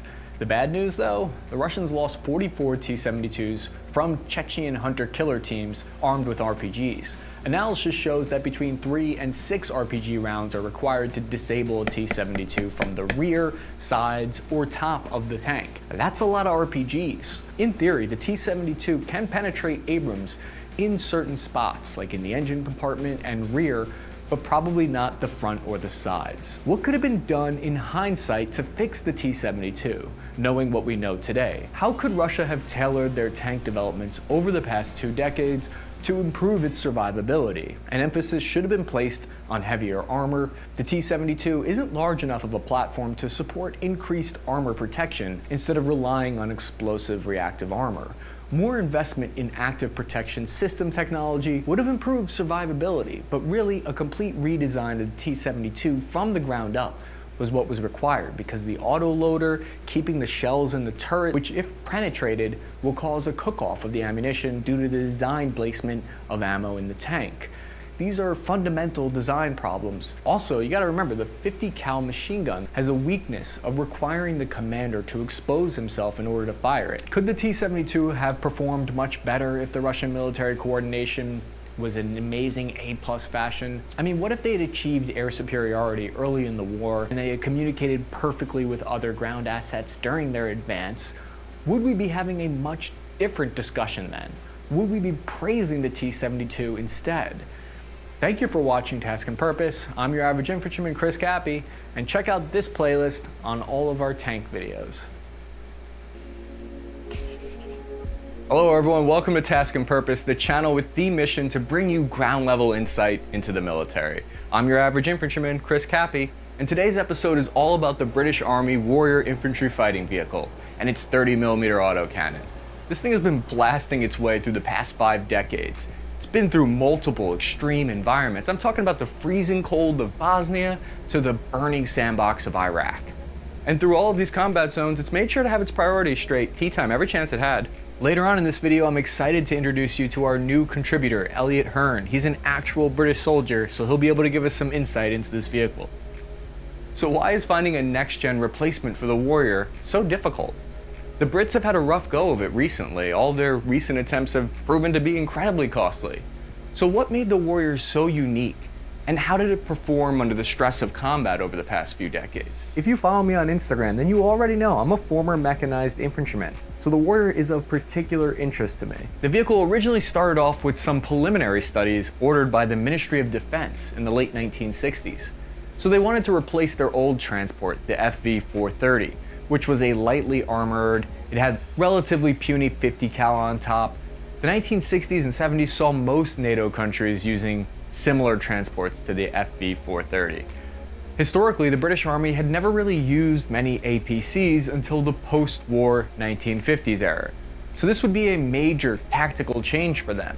It would require a whole reorganization of their ground forces. So reason number one as to why the Warrior is difficult to replace is that it's highly maneuverable and fast. Put it this way, if the Warrior got into a drag race with the M2 Bradley, it would win every time, hands down. But we'll see in just a minute that no matter how fast you go, it doesn't matter if you can't simultaneously fire your main gun. The British Ministry of Defense picked GKN Defence instead of the Vickers Defence Company to manufacture the Warrior FV-510 vehicle. The initial idea for the vehicle prototype here was for it to weigh 30 tons and be incredibly well armored. But that notion was tossed out the window when they saw what the price tag was going to be. To be fair, it just sounds like the British Army is prioritizing safety the same way I do when I buy a vehicle. One of the major early design flaws was that it didn't have a stabilized turret. So the Warrior actually had to come to a complete stop before they could fire the primary gun. This put them at a huge disadvantage. They also couldn't fire the important armor-piercing fin-stabilized round, which was necessary to knock out advanced armor. GKN was well known for creating the last generation of British Army APCs. GKN traces their roots all the way back to 1759 at the dawn of the Industrial Revolution. Vickers is relatively young, only going back to 1867. The Ministry of Defense released General Staff Requirement 3533, which stated that the vehicle must have the capacity for 10 soldiers, including the driver, gunner, and their supplies, be mobile enough to keep pace with the Challenger 1 main battle tank, have protection against indirect artillery shell bursts and small arms fire, and firepower in the light anti-armor, general support, and air defense roles. This is truly the difference between an armored personnel carrier and an infantry fighting vehicle. Both have the purpose of bringing soldiers safely to the battlefield, but only one of them has a chain gun that's capable of firing anti-armor ammunition. The 50 cal is a big round, sure, but the 30mm cannon can fire munitions that are smarter. They can explode before they hit the target, or they can detonate after penetrating armor. These are capabilities that the 50 cal does not have. The penalty of having the big primary 30mm autocannon on top, though, is that the turret takes up space inside the vehicle hull, so you can carry less soldiers. It weighs a literal ton, and the ammo takes up space as well. But it's worth it for that firepower. The Warrior IFV that they created had a top speed of 46 miles per hour on the road, which is 10 miles per hour faster than the American counterpart, the Bradley. It can keep pace with the main battle tank, the Challenger 2, across some of the most difficult terrain out there, and that's the advantage of having an infantry fighting vehicle with tracks instead of wheels. When it comes to armor, one of the design features was to not have any of those firing ports from the back like you saw with the Russian BMP. It originally had firing ports for their small arms. So they did away with that, which allowed for better protection. The whole armor is welded. It's aluminum design to provide protection against 155mm shell splinters, 14.5mm armor piercing rounds, that's like similar to a 50 cal. The Warrior is able to carry 1 additional seat compared to the Bradley. So they're able to have 7 dismounted soldiers that it can carry. Side note, can someone please tell me who let these lines all over the Warrior? This makes 0 sense. This is literally the only IFV not named after a cat. Such a missed opportunity for the Puma marketing team. So a competition began in 2005 to replace the Warrior's outdated turret system. And then in 2008, Lockheed Martin won that contract to replace the turret. And this was all part of the Warrior Capability Sustainment Program. It ended up taking all the way to 2015 for the British Army to finally have a modern stabilized cannon that could lock onto targets while moving. For this next part, we have our new contributor, Elliot Hearn. Hello Task Purpose Army from across the pond. I'm your British host, Elliot Hearn. I spent 12 years in the British Army. You might remember the British Army from such fond memories as 1776 or the War of 1812. The Warrior's primary weapon is a 30mm Radin cannon, which has an effective range of 2,000 metres. On the upside, this is more firepower than the American Bradley's 25mm cannon. On the downside, the original turret didn't have any kind of stabilisation and was clip-fed instead of box-fed, like the American and Soviet methods. The result of this was a less accurate weapon with a low rate of fire, and it often jammed. The Desert variant, made specifically for Middle Eastern combat, actually runs the smaller Bushmaster 25mm chain gun. It has the added firepower in the form of 2-tow anti-tank guided missiles. Kuwait liked what they saw, and they purchased over 200 of these in the mid-1990s. Its secondary weapon is a kind of vehicle sidearm. It's the GPMG-762, General Purpose Machine Gun, or GIMPY as us Brits call it. It's the British version of the American M240. Not really a version, more like an OG because we had it first. In fact, most versions of the Warrior don't come with tow missiles. The idea behind this was that the vehicles would be working alongside tanks who could handle the harder targets, although it was also designed to have javelins carried in the back for the troops to use. Its night fighting offensive capabilities are second to none. Each weapon system comes equipped with the Tales of Tronics Battle Group Thermal Imaging, or BGTI. This gives the gunner an 8x zoom at night. It comes with an outstanding communication setup which allows the Warrior to easily communicate and share information with its less mobile companion, the Challenger 2 main battle tank. This combination of firepower and situational awareness makes it very difficult to find a better, cheaper option out there to replace the Warrior, even as it enters its 4th decade of service. Reason number 3 as to why the Warrior is difficult to replace is its historic wartime performance. Warriors have served pretty much everywhere with the British Army ever since entering service.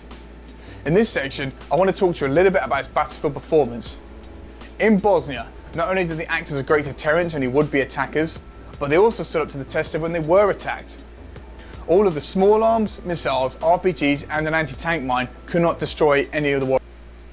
General Patton himself will be proud to hear about this new announcement. This year, the new M1A2C SEP-4 Abrams tank rolled out on the block. The armor system will now... I'm excited about today's episode. Oh, hey everyone, one quick second. I'm just gonna destroy an enemy platoon real quick. No, not with this, but with this. You see, drone warfare is here to stay. And I've crashed a $50 million drone.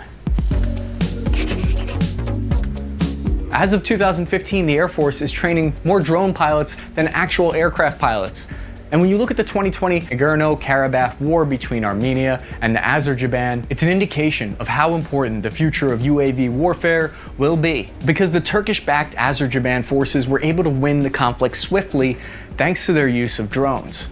It was so decisive that the claim going around out there in all the articles is that UAVs are going to make tanks obsolete going forward. Reports from the front lines, though, are showing us that insurgents are getting far too creative with this warfare fad. For instance, they're dropping munitions from drones onto the top of the weakly armored tops of M1 Abrams tanks.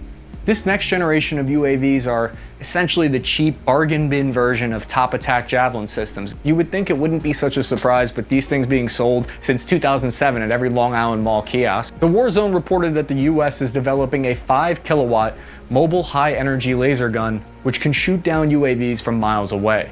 It also has an electronics warfare equipment that can jam UAV signals and crash them. They took out dozens of drones when they were testing this equipment. At the end of the video, we'll also get a little bit into the ethics of drone warfare. But is China and Russia's drone technology outclassing the United States? Or is that just aliens flying circles around F-15s in the Pacific? Either way, quite frankly, it's terrifying. So how did drones evolve from my uncle's weekend hobby of flying remote-controlled airplanes from Radio Shack to where it is today? What tactics do military UAVs use, and how are they already starting to affect modern conflicts?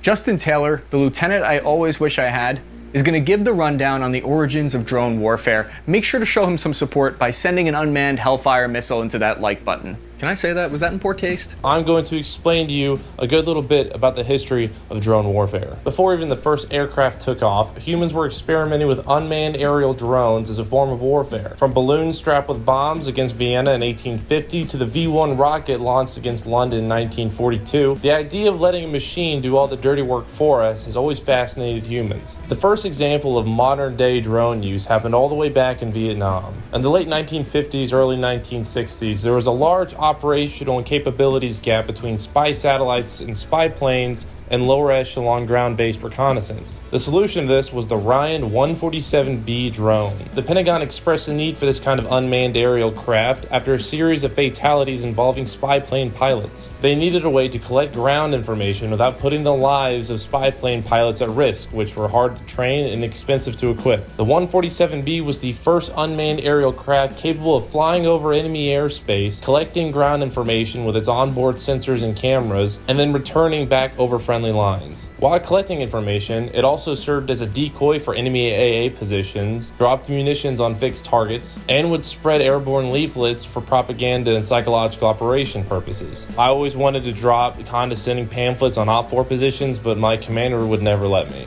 The Ryan Model 147B, also known as the Lightning Bug, was produced by Ryan Aeronautical and adapted from their series of Firebee target drones that were used, as the name implies, as target practice for anti-aircraft crews. Developed in the late 1950s, it was first introduced in 1962 during the Vietnam War and stayed in service for a full decade. The drones were launched either by being strapped to the wing of a KC-130 aircraft and launched like an oversized missile, or fired from the ground using a solid rocket booster. After flying for a pre-designated amount of time, the drone would then deploy a parachute and the whole aircraft would be collected via a helicopter while still in mid-air. Not the job I would want if I were a crew chief. After the Vietnam War, however, American interest in drone technology quickly fell off due to the increases of satellite spy capabilities and the advancement of ground-based information gathering. The drones were seen as expensive and unreliable toys, which were then quickly put by the wayside. This dramatically changed, however, in 1982. During the Lebanese Civil War, the Israeli Air Force went toe-to-toe with the Syrians. Codenamed Operation Mole Cricket 19, it was a deliberate suppression of Syrian air defense systems launched by the IAF and was the largest air battle since World War II. Critical to the Israeli strategy was the use of unmanned aerial vehicles. The Israelis used a similar engineered drone as the ones used by the United States and Vietnam, the IAI Scout drone. These proved to be an overwhelming advantage against the Syrian Air Force. They served as electronic decoys, communication jammers, as well as provided real-time video surveillance, which at the time was absolutely revolutionary. Due to the support from the UAVs, Israel was able to destroy 28 SAM sites and over 80 enemy aircraft while suffering minimal losses of their own. This dramatically changed the world's view and opinion on drone technologies and capabilities,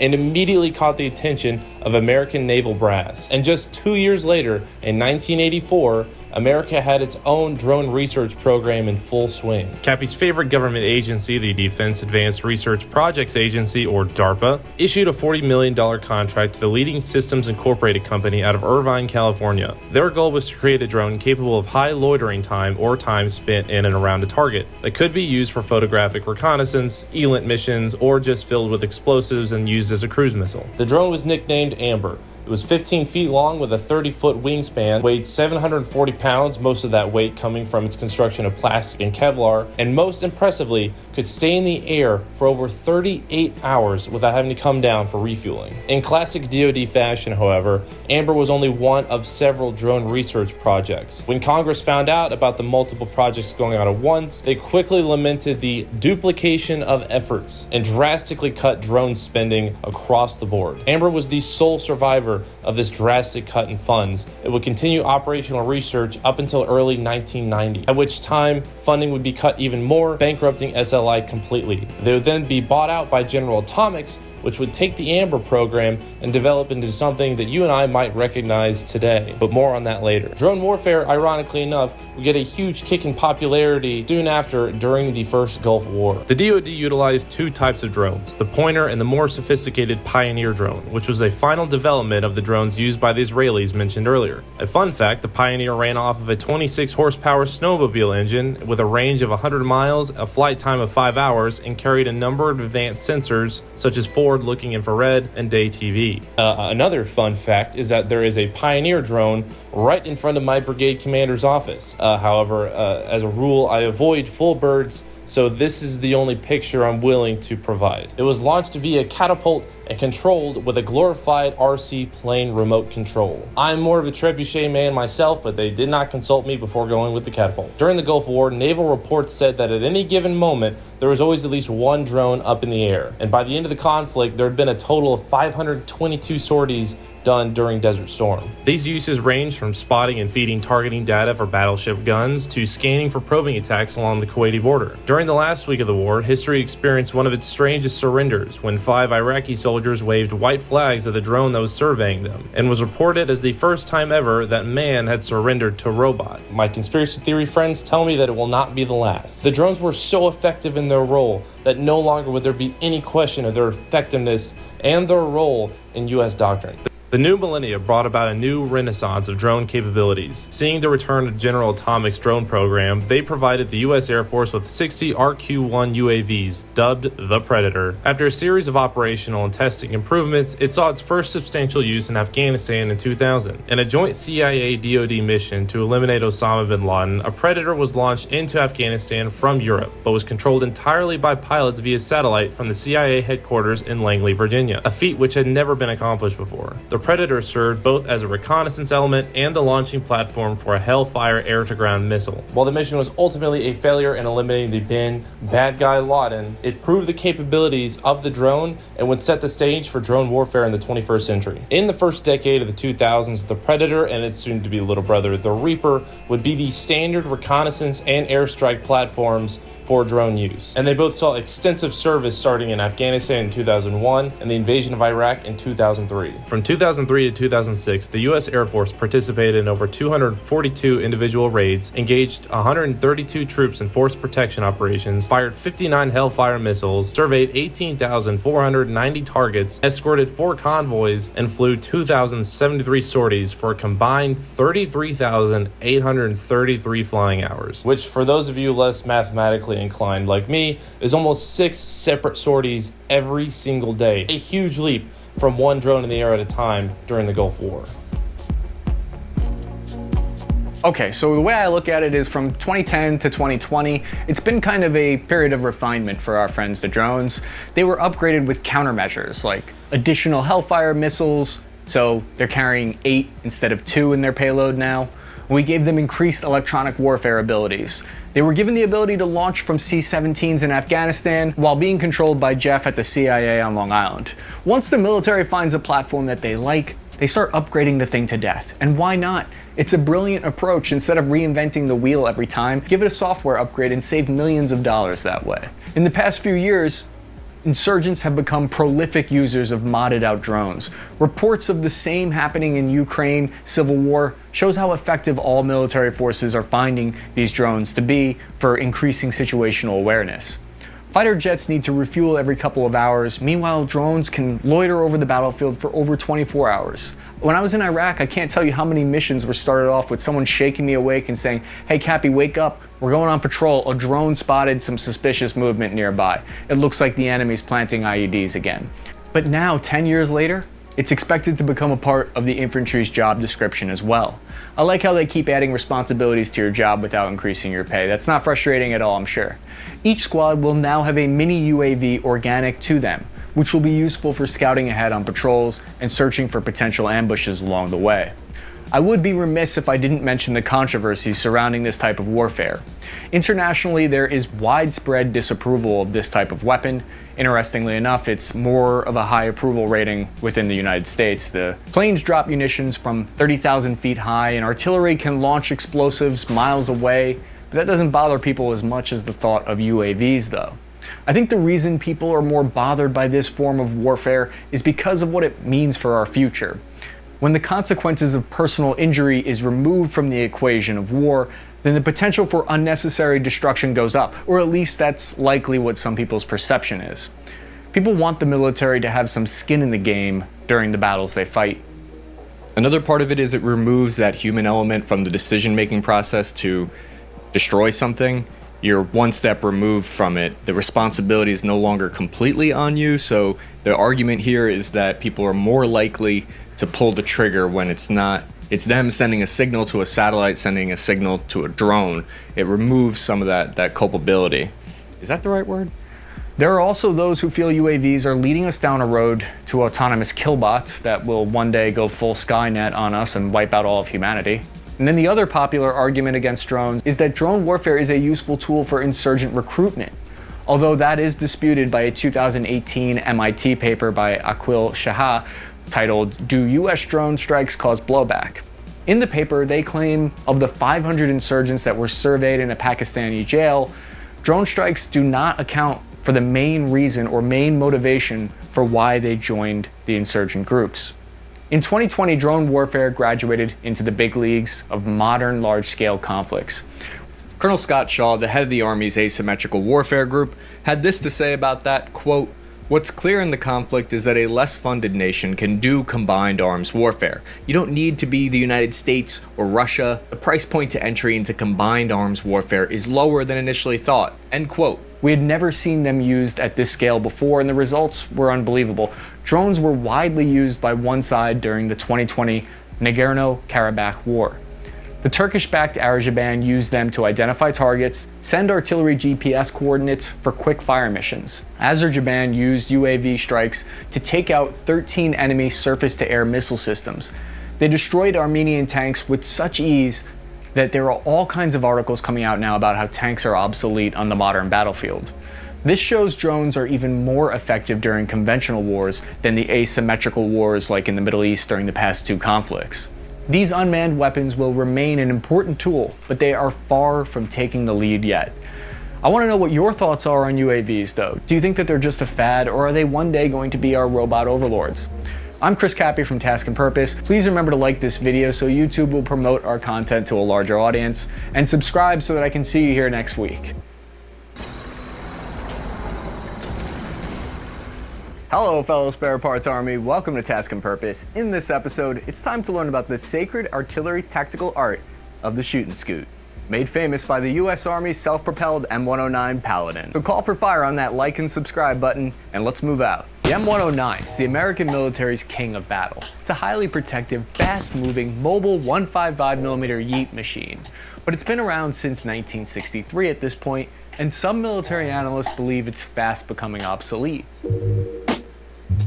So where did the self-propelled M109 artillery vehicle even come from in the first place? And what are some of the tactics and procedures that they've used over the years? Better yet, can you lower the thing 45 degrees and just fire it like a tank? Yes, you can do direct fire with the cannon on ground targets, but if you're in that kind of fixed bayonet sort of situation, I'm probably already planning my tactical retreat. In World War I, we saw the rise of the first tanks. I can picture the military designer Walton Gordon Wilson sitting there in 1917, looking at the new armored tanks, then looking at static cannon artillery pieces, then looking back at the tank, the gears in his head slowly turning as he has the epiphany and puts two and two together. Walter Wilson combined these two genius ideas of tanks and artillery into one beautiful system. He then ran to his commanding officer with his great idea, and they instantly rejected it. Luckily, David Lloyd George, the Minister of Munitions, overruled the decision and placed an order with the Ordnance Board for 50 of the Mark I gun carriers. It's the world's first ever self-propelled artillery that didn't need to be dragged around by horses. The Mark I gun carrier had a 6-inch howitzer cannon and was powered by a Daimler petrol 105 horsepower engine. We've come a long way since then. During the Vietnam War, the constantly changing troop movements of the enemy presented a problem for traditional static artillery batteries. In 1963, the first M109 was accepted into service just in time to help with the fight. One of the benefits of the M109 was that it had a 360-degree traverse radius. In comparison, traditional artillery pieces and previous self-propelled howitzers had a very narrow traverse radius and had to be physically turned to change their direction. Inside the hull of the M109, the artillery crew had some level of protection against incoming enemy shells. In the summer months of 1967, the 4th Battalion, 11th Marine Regiment, 1st Marine Division was equipped with the M109, and they were sending shells downrange daily onto North Vietnamese artillery positions. It was the best possible weapon for counter-battery firing missions thanks to its armor protection for the crew. These weapons were critical in fighting off the Tet Offensive and preventing that attack from being worse than it ultimately was. The composite armor of the vehicle protects the artillery crew from shrapnel and indirect hits. It's made of a reinforced rolled 5083 aluminum alloy similar to the M113 troop carrier. The M109 was originally operated by a crew of 6 soldiers, including a section chief, a driver, gunner, assistant gunner, and 2 ammunition loaders. To boil their strategy down to a single phrase, they have perfected the art of shoot and scoot. This is the artillery tactic of firing and then instantly relocating to a new position to avoid having your position fixed.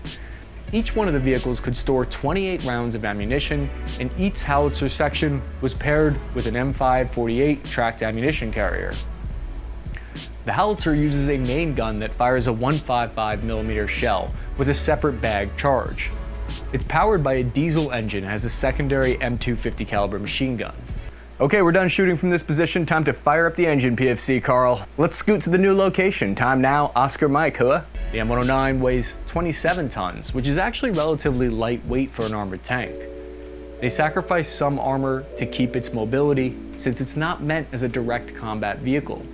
It has a max rate of fire of 6 rounds per minute if you're really gunning it, and a sustained realistic rate of fire of 3 rounds per minute. This is a terrain denial weapon, so what that means is it can be used to create dead zones in a battle space. Especially want to use it to cut off enemy positions where you're not well defended. So for instance, instead of having to place a whole infantry company of 100 soldiers to guard a border, you can put a platoon of 4 M109 artillery pieces there instead. The self-propelled artillery vehicles need even less soldiers than fixed artillery positions, which require 9 troops. Here's a perfect example of how the M109's power works. On November 8th, 2018, the Field Artillery Squadron, that was codenamed Steel, and 3rd Squadron, codenamed Thunder, were deployed to... That's seriously... Sometimes I forget how silly codenames can be. So they were deployed to a temporary fire base near the border of Iraq and Syria. Their mission was to prevent enemy fighters from crossing the Syrian border into Iraq to escape. So they coordinated fire and they rained down all holy hell on top of those insurgents. And here's the kicker. They were able to do it from various positions. Fire missions came with little to no notice, and gun crews scrambled to provide immediate fire support. Captain Thompson of the 3rd Cav Regiment was serving as the field artillery commander there, and he said, quote, "I don't think there's a single artillery battery in the Army doing what we're doing right now. We've jumped to 4 totally unique locations in the last few months, establishing new firing positions from scratch in some very austere locations." Great vocab word, sir. This is the power of the M109 howitzer. Just when the enemy thinks they know where the punches are coming from, you've already gone to a new location and you're throwing punches from a different location. Do appreciate the extra added protection of the hull, but do you have any idea how uncomfortable it can get in this thing? Sometimes I'd rather be out in the open with the fresh air. I'll take my chances rather than have to spend another minute listening to PFC Carl's prison stories. Sorry, no offense, Carl. The A5 added a even newer barrel, increasing the range from 11 miles to 13.5 miles, or 22,000 meters. And they also added a new rocket-assisted shell, and that's increased the max range of the M109 to 18 miles, 30,000 meters. We're talking about doubling the range of the original M109 at this point. But the next iteration, which is the M109A6, is where the vehicle earned the name Paladin, which by definition means a trusted military leader and champion. This version of the M109 truly brought the vehicle into the modern era. It added a new system to send grid location and data to a central fire direction center, which in turn coordinates fire through battalion command or higher. And battalion isn't that high of a level. See how US military strategy operates at the lower levels. Modern artillery radar systems can detect multiple incoming. Be right back in 4 minutes. 4 minutes or less. So that you're able to hit the enemy before those rounds even impact on you. One of the biggest advancements in the works for the M109 is the new kind of prototype hypervelocity projectile. It's going to be able to fire it really soon. The project started in 2016 when the Army test-fired ammo that was originally meant for the Navy's electromagnetic railgun. They instead fired it from the M109 cannon, and they learned something really interesting. This super speedy hypervelocity round can actually be used for the purposes of intercepting incoming missiles in midair while being way cheaper than your traditional interceptor. This new munition has a range of 93 kilometers. It's not very powerful, sure, but it's perfect for knocking out high-speed enemy missiles.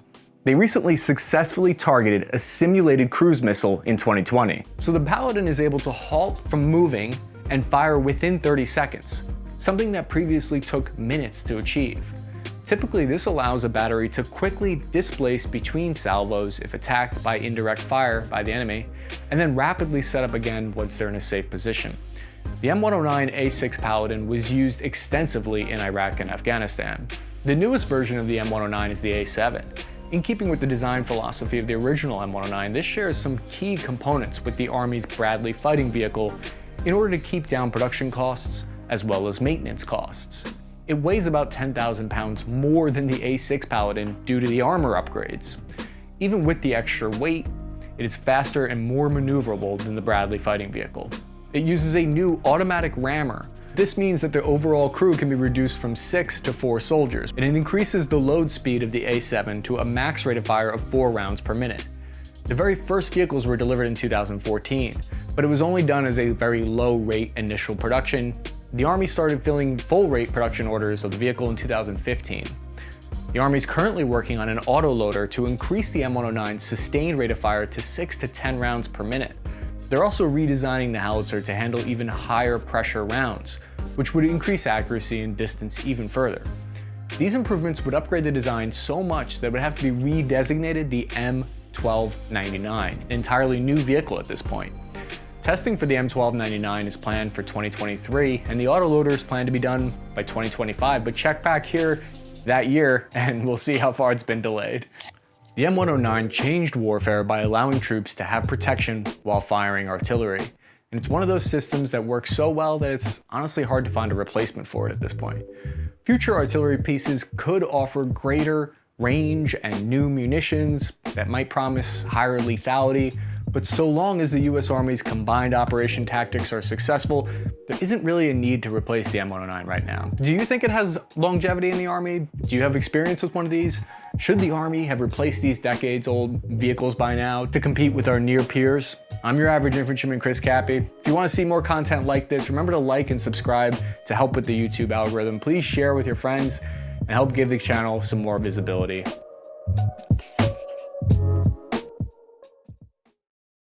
Hello fellow Spare Parts Army, I'm your host Chris Cappy. So a year ago I made a video about the Army's new Joint Light Tactical Vehicle, and in it I'll admit I was kind of harsh. I was skeptical about it. At the time we weren't sure how the replacement of the Humvee would turn out.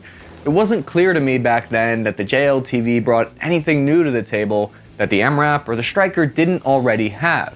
So one of the Army's JLTV subject matter experts, Major Stowell, saw the video, messaged me on Instagram and told me I'd gotten the JLTV all wrong. Thankfully, I'd been out of the Army for 10 years, so he couldn't give me an Article 15, but what he could do was invite me to Fort Dix and give me an in-person demonstration to let the vehicle's performance speak for itself. The only catch was I would have to go to New Jersey. Today we're going to give you an inside look at how the JLTV actually works. What are its distinguishing features? What makes it special? Why is it better than the Humvee? And is the MRAP or the JLTV better? When you're inside the vehicle, when it's driving, I'm back. when the vehicle brakes, you can feel all the weight of the armor come from behind. Kind of the nose of it goes down into the ground. It's the suspension system handled it like smooth as silk. Major Stowell is one of the Army's JLTV subject matter experts. He was responsible for training many of the Special Forces units on this vehicle. The vehicle's designed to absorb blast and break away in the front of the back, leaving the passenger compartment of the vehicle as one protected capsule to protect the soldiers that are in it. The central tire inflation system on the JLTV, you can choose to pump more air into the tire if it takes a puncture. Let's say it's shot, it will, in emergency mode, just keep pumping air into that tire just to get you back to base. This vehicle also has one other feature that was weirdly absent from the Humvee. Yes, the JLTV has cup holders. That's right, the next generation of soldiers will never know the hardship of spilling your gross Army-issued coffee all over yourself because there's no cup holders in the back. Why weren't there cup holders before? I have no idea. Your guess is as good as mine. Probably to save the Army $5, but with the JLTV, we finally have a place to put our Rip It energy drinks, and it shows that the military actually cares about the little guy. The new whip can carry 3,000 additional pounds, it can drive 400 operational miles, which means we could have taken that trip from New Jersey to Boston and back, but according to the Major, that's a gross misuse of Army time and equipment. It can also go almost 30 miles per hour faster than the old Humvee. From the interior of the vehicle, you can adjust the inflation of the tires to handle different terrain modes. And then once you get through that different terrain, you can change the inflation to either reinflate or deflate the tire as required. So the MRAP has been criticized for having very low mobility. It's 18 tons, 9 feet tall, and it only goes 30 miles per hour. The JLTV, on the other hand, can go 70 miles per hour, and it only weighs 11 tons. Of course, the MRAP can carry 5 additional soldiers. The cons start to outweigh the pros for the MRAP. When the JLTV has a fording kit, it can go through 60 inches of water. And you'll see the way it actually works is the whole vehicle actually lifts up and it can then go through all that water. So if you're in the National Guard, you're used to going through flooded streets, that's a huge advantage. So we're talking neck deep water that this vehicle can now ford with what is essentially just an extension for the exhaust pipe. The turret actually is about 500 pounds of armor up there. A lot of interesting features inside the JLTV, including this adjustable gunner's platform, which for us short guys, you don't have to stand on MRE cases anymore. You can actually have it lift up 4 different settings. So here's how you go up into the turret. So this is where the gunner would stand, and this is the joystick that the gunner would use because it's so heavy to turn the armored turret that this actually moves the turret system electronically using a motor. There's also a hand crank just in case the motor dies on you, so you're not stuck there with the turret in one position while you're getting shot at. After about an hour with these vehicles, I have to admit, I was starting to see why the JLTV's capabilities were leagues ahead of the MRAP and the Humvee. The JLTV was so much fun that I was even starting to like New Jersey. The most seen weapon systems would be your M2 50 caliber machine gun, your Mark 19 grenade launcher, automatic grenade launcher. You can mount a M240 machine gun. Common remote operated weapon system can be mounted to the top of a general purpose. And then that brings us to the last mission package configuration. It's the close combat weapons carrier. And essentially what it is a tow missile launcher, and it's got an automated system in the back. It's a separate mission package configuration. It's one of the 4. So it's got a box on the back that loads your tows. They also made the windows twice as big as their original size, which is great news for all the window lickers out there in the Marine Corps. I'm kidding, I had to take my ASVAB twice. On the front hood, there's a driver vision enhancer, which is a thermal imagery camera. It feeds directly into a screen in front of the driver's seat.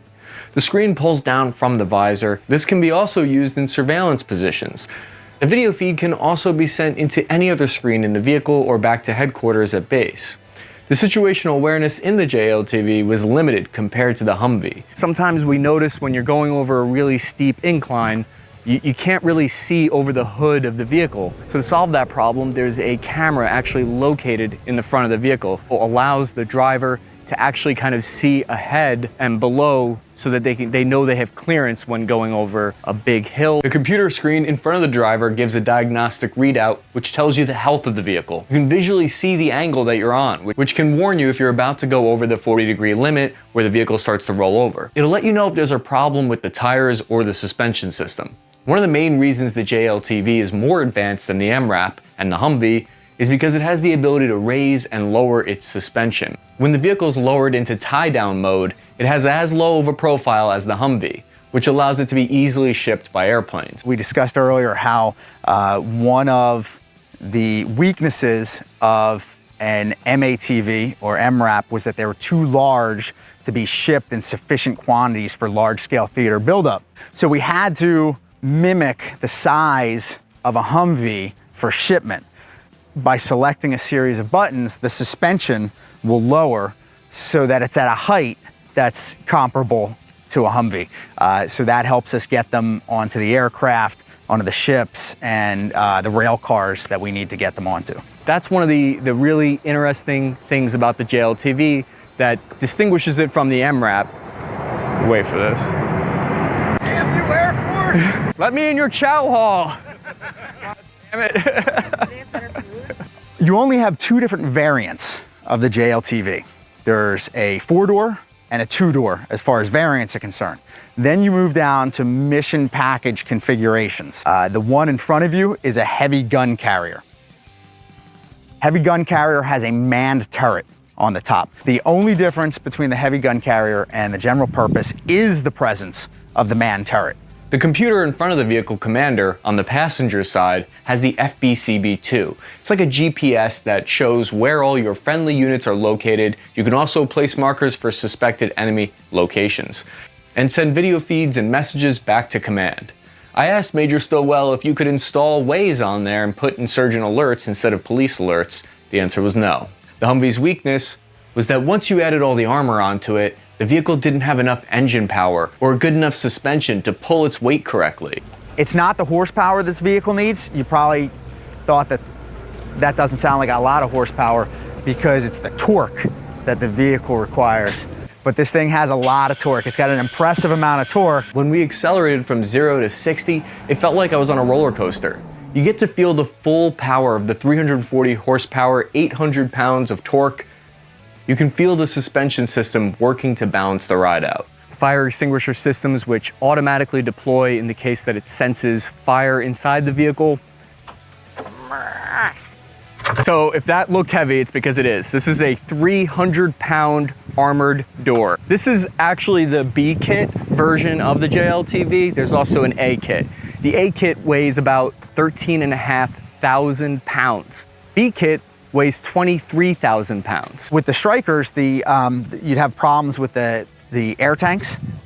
They'd start giving out and losing some of their capability, and you'd have to do some work on them. So the mitigation for that, when you lower the vehicle to tie-down mode, not only are you making it smaller so it can be shipped, but you're also relieving the stress on the suspension system, which is where the Strykers have the problem. The JLTV can haul ass unlike any other armored truck. As of April 2021, the US forces have ordered 17,700 JLTVs, and they're valued at over $800 million. That number is expected to eventually go up to 40,000 JLTVs. After seeing how much better protected and faster it is than the Humvee, I can see why the Army would want a utility vehicle that can double as a combat ride. You now have what the Humvee should have always been. Thanks for watching. Follow me on Instagram. This is the Army's cutting-edge joint-like tactical vehicle, but we are not here to talk about that. We're here to talk about this, the high-mobility, multi-purpose wheeled vehicle known to the rest of the world as the Humvee. This bad boy can fit so many depressed grunts in it. The Humvee has been the quintessential military vehicle since it hit the line in 1983. In modern culture, there is no more iconic vehicle than this. From video games to movies to the Terminator, it's hard to find someone who has never laid eyes on this classic military design. How did it get this popular though? How did it come to fruition? And what is it that everyone who owns a Hummer is compensating for? We're here to find the answers to these and more questions in this video. The origins of the Humvee start all the way back in World War II with the Willis MB reconnaissance truck, also known as the Jeep. The Jeep served as the main military utility vehicle for over 20 years. During its lifetime, it went through several modifications and modernizations, but by the time the 1960s rolled around, the platform itself was just too old, and naturally, it needed a replacement. A series of stopgap solutions were used, such as the M37 and the M715, but all of these ultimately fell short for the requirements of the US military. The Army started its High Mobility Combat Vehicle, or HMCV program, as an effort to find the true successor to the tried and true Jeep of years past. This program sought out to find what the exact specifications of the final product would need to be. In 1979, the specifications were set. It needed to be the jack of all trades, able to replace all current tactical vehicles in the 1/4 to 1 1/4 ton range. It called for excellent on and off-road performance, a large carrying capacity while being able to provide protection against indirect fire. It also needed to be able to climb a 60% incline and move at a 40% slope, while also being able to move through 2.5 feet of water. The final result of this program was the AM General M998 in 1983. The Humvee first saw action in the U.S. invasion of Panama during Operation Just Cause. During the short conflict in 1989, the Humvee proved to be the most agile and reliable way of getting around the battlefield. The Humvee's big break, however, came during the first Gulf War. It was the Humvee's first large-scale deployment. Couple that with the 24-hour news media coverage of the conflict, and every single TV screen in America was plastered with images of the iconic Humvee. While the American people were watching the Humvee, the troops in theater were relying on them. Like in Panama, the Humvee cemented its role as the utility, do-everything vehicle and dominated the desert terrain that all the troops found themselves in. Not only was the Humvee a tool for service members, there are countless pictures capturing its countless unofficial roles soldiers would give them. From beds to dinner tables, troops will always gravitate towards the trucks as a hangout spot, usually because it's the only place to sit down for miles. The conversations that troops have in the back of a Humvee are both the most intellectually stimulating and simultaneously vulgar things the English language has ever seen. Their image was so ingrained in American culture that soon normal people wanted to start buying their own Humvees, and GM eventually started selling the Hummer, which, unlike the monstrosities that followed it, was exactly the same vehicle as the troops were driving around, minus a few interior touches, of course. The Humvee saw its next big break during the invasion of Afghanistan in 2002. During the initial deployments, the Humvee worked perfectly. Due to Afghanistan's lack of roads and harsh terrain, the Humvee was able to conquer terrain like nothing else could at the time. Troops praised it as a rugged off-road vehicle with a wide wheelbase, so it was very hard to flip. The troops would also make the vehicles as light as possible, removing any unnecessary equipment, armor, even the doors, in order to be as light as possible and to have as much visibility on the highly vertical terrain of Afghanistan. The praise and love of the vehicle, however, came to a screeching halt due to the increased effectiveness of improvised explosive devices, also known as IEDs. During what was deemed the post-IED era, American vehicles were being taken out left and right, both in Afghanistan and Iraq, due to a myriad of roadside bombs. The Humvee was originally designed to be away from the front lines in a support role, but these new wars were blurring the line between what was a safe area and what wasn't, and changes had to be made. A famous exchange happened between the then Secretary of Defense Donald Rumsfeld and probably one of the ballsiest, saltiest specialists ever, Specialist Thomas Wilson, who was a scout with the Tennessee National Guard. In a town hall meeting, Specialist Wilson questioned Rumsfeld why they were rolling into Iraq with unarmored vehicles, which they had been attempting to augment with scrap metal and broken ballistic glass from landfills. Rumsfeld, when answering a similar question from a different soldier, famously said, "You go to war with the army you have, not the army you might want or wish to have at a later time." This moment perfectly captured the troops' distrust and skepticism of their equipment. They felt that the DoD was rushing to failure, forcing soldiers into deadly scenarios without the protection they desperately needed, instead of waiting for supply lines to properly fit their vehicles. These kind of complaints were common at the time, but unfortunately Army production simply couldn't keep up with logistical load to properly fit all the vehicles being sent into combat. Even 2 years later, in 2006, a total of 67 troops were killed by IEDs in 4 months months alone. To combat the effectiveness of the IEDs, the US military responded with rapid armoring initiatives that sought to add vital protection to the Humvees. This included additional plating on the front and sides, ballistic glass capable of stopping AK rounds, and heavily protected machine gun turrets providing 360-degree protection of anyone manning the gun. All these upgrades, however, did not come without a cost. The Humvee that was once noted for being nimble and easy to maneuver was now heavy and slow and much harder to move. The additional turret armor was especially bad,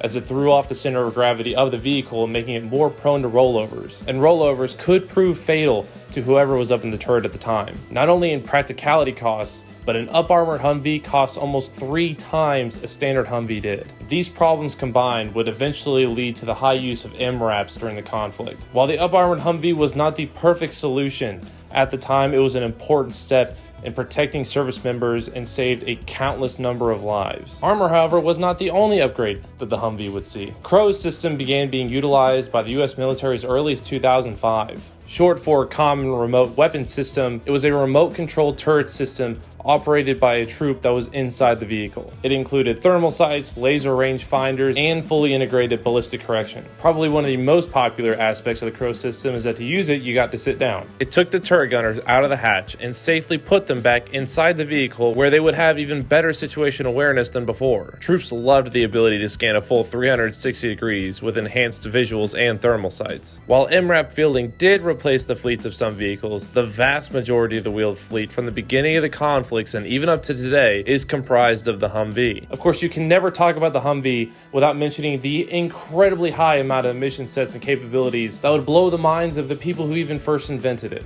As a platform, it has shown fantastic flexibility in its capabilities. Oh, the word you're looking for is modularity.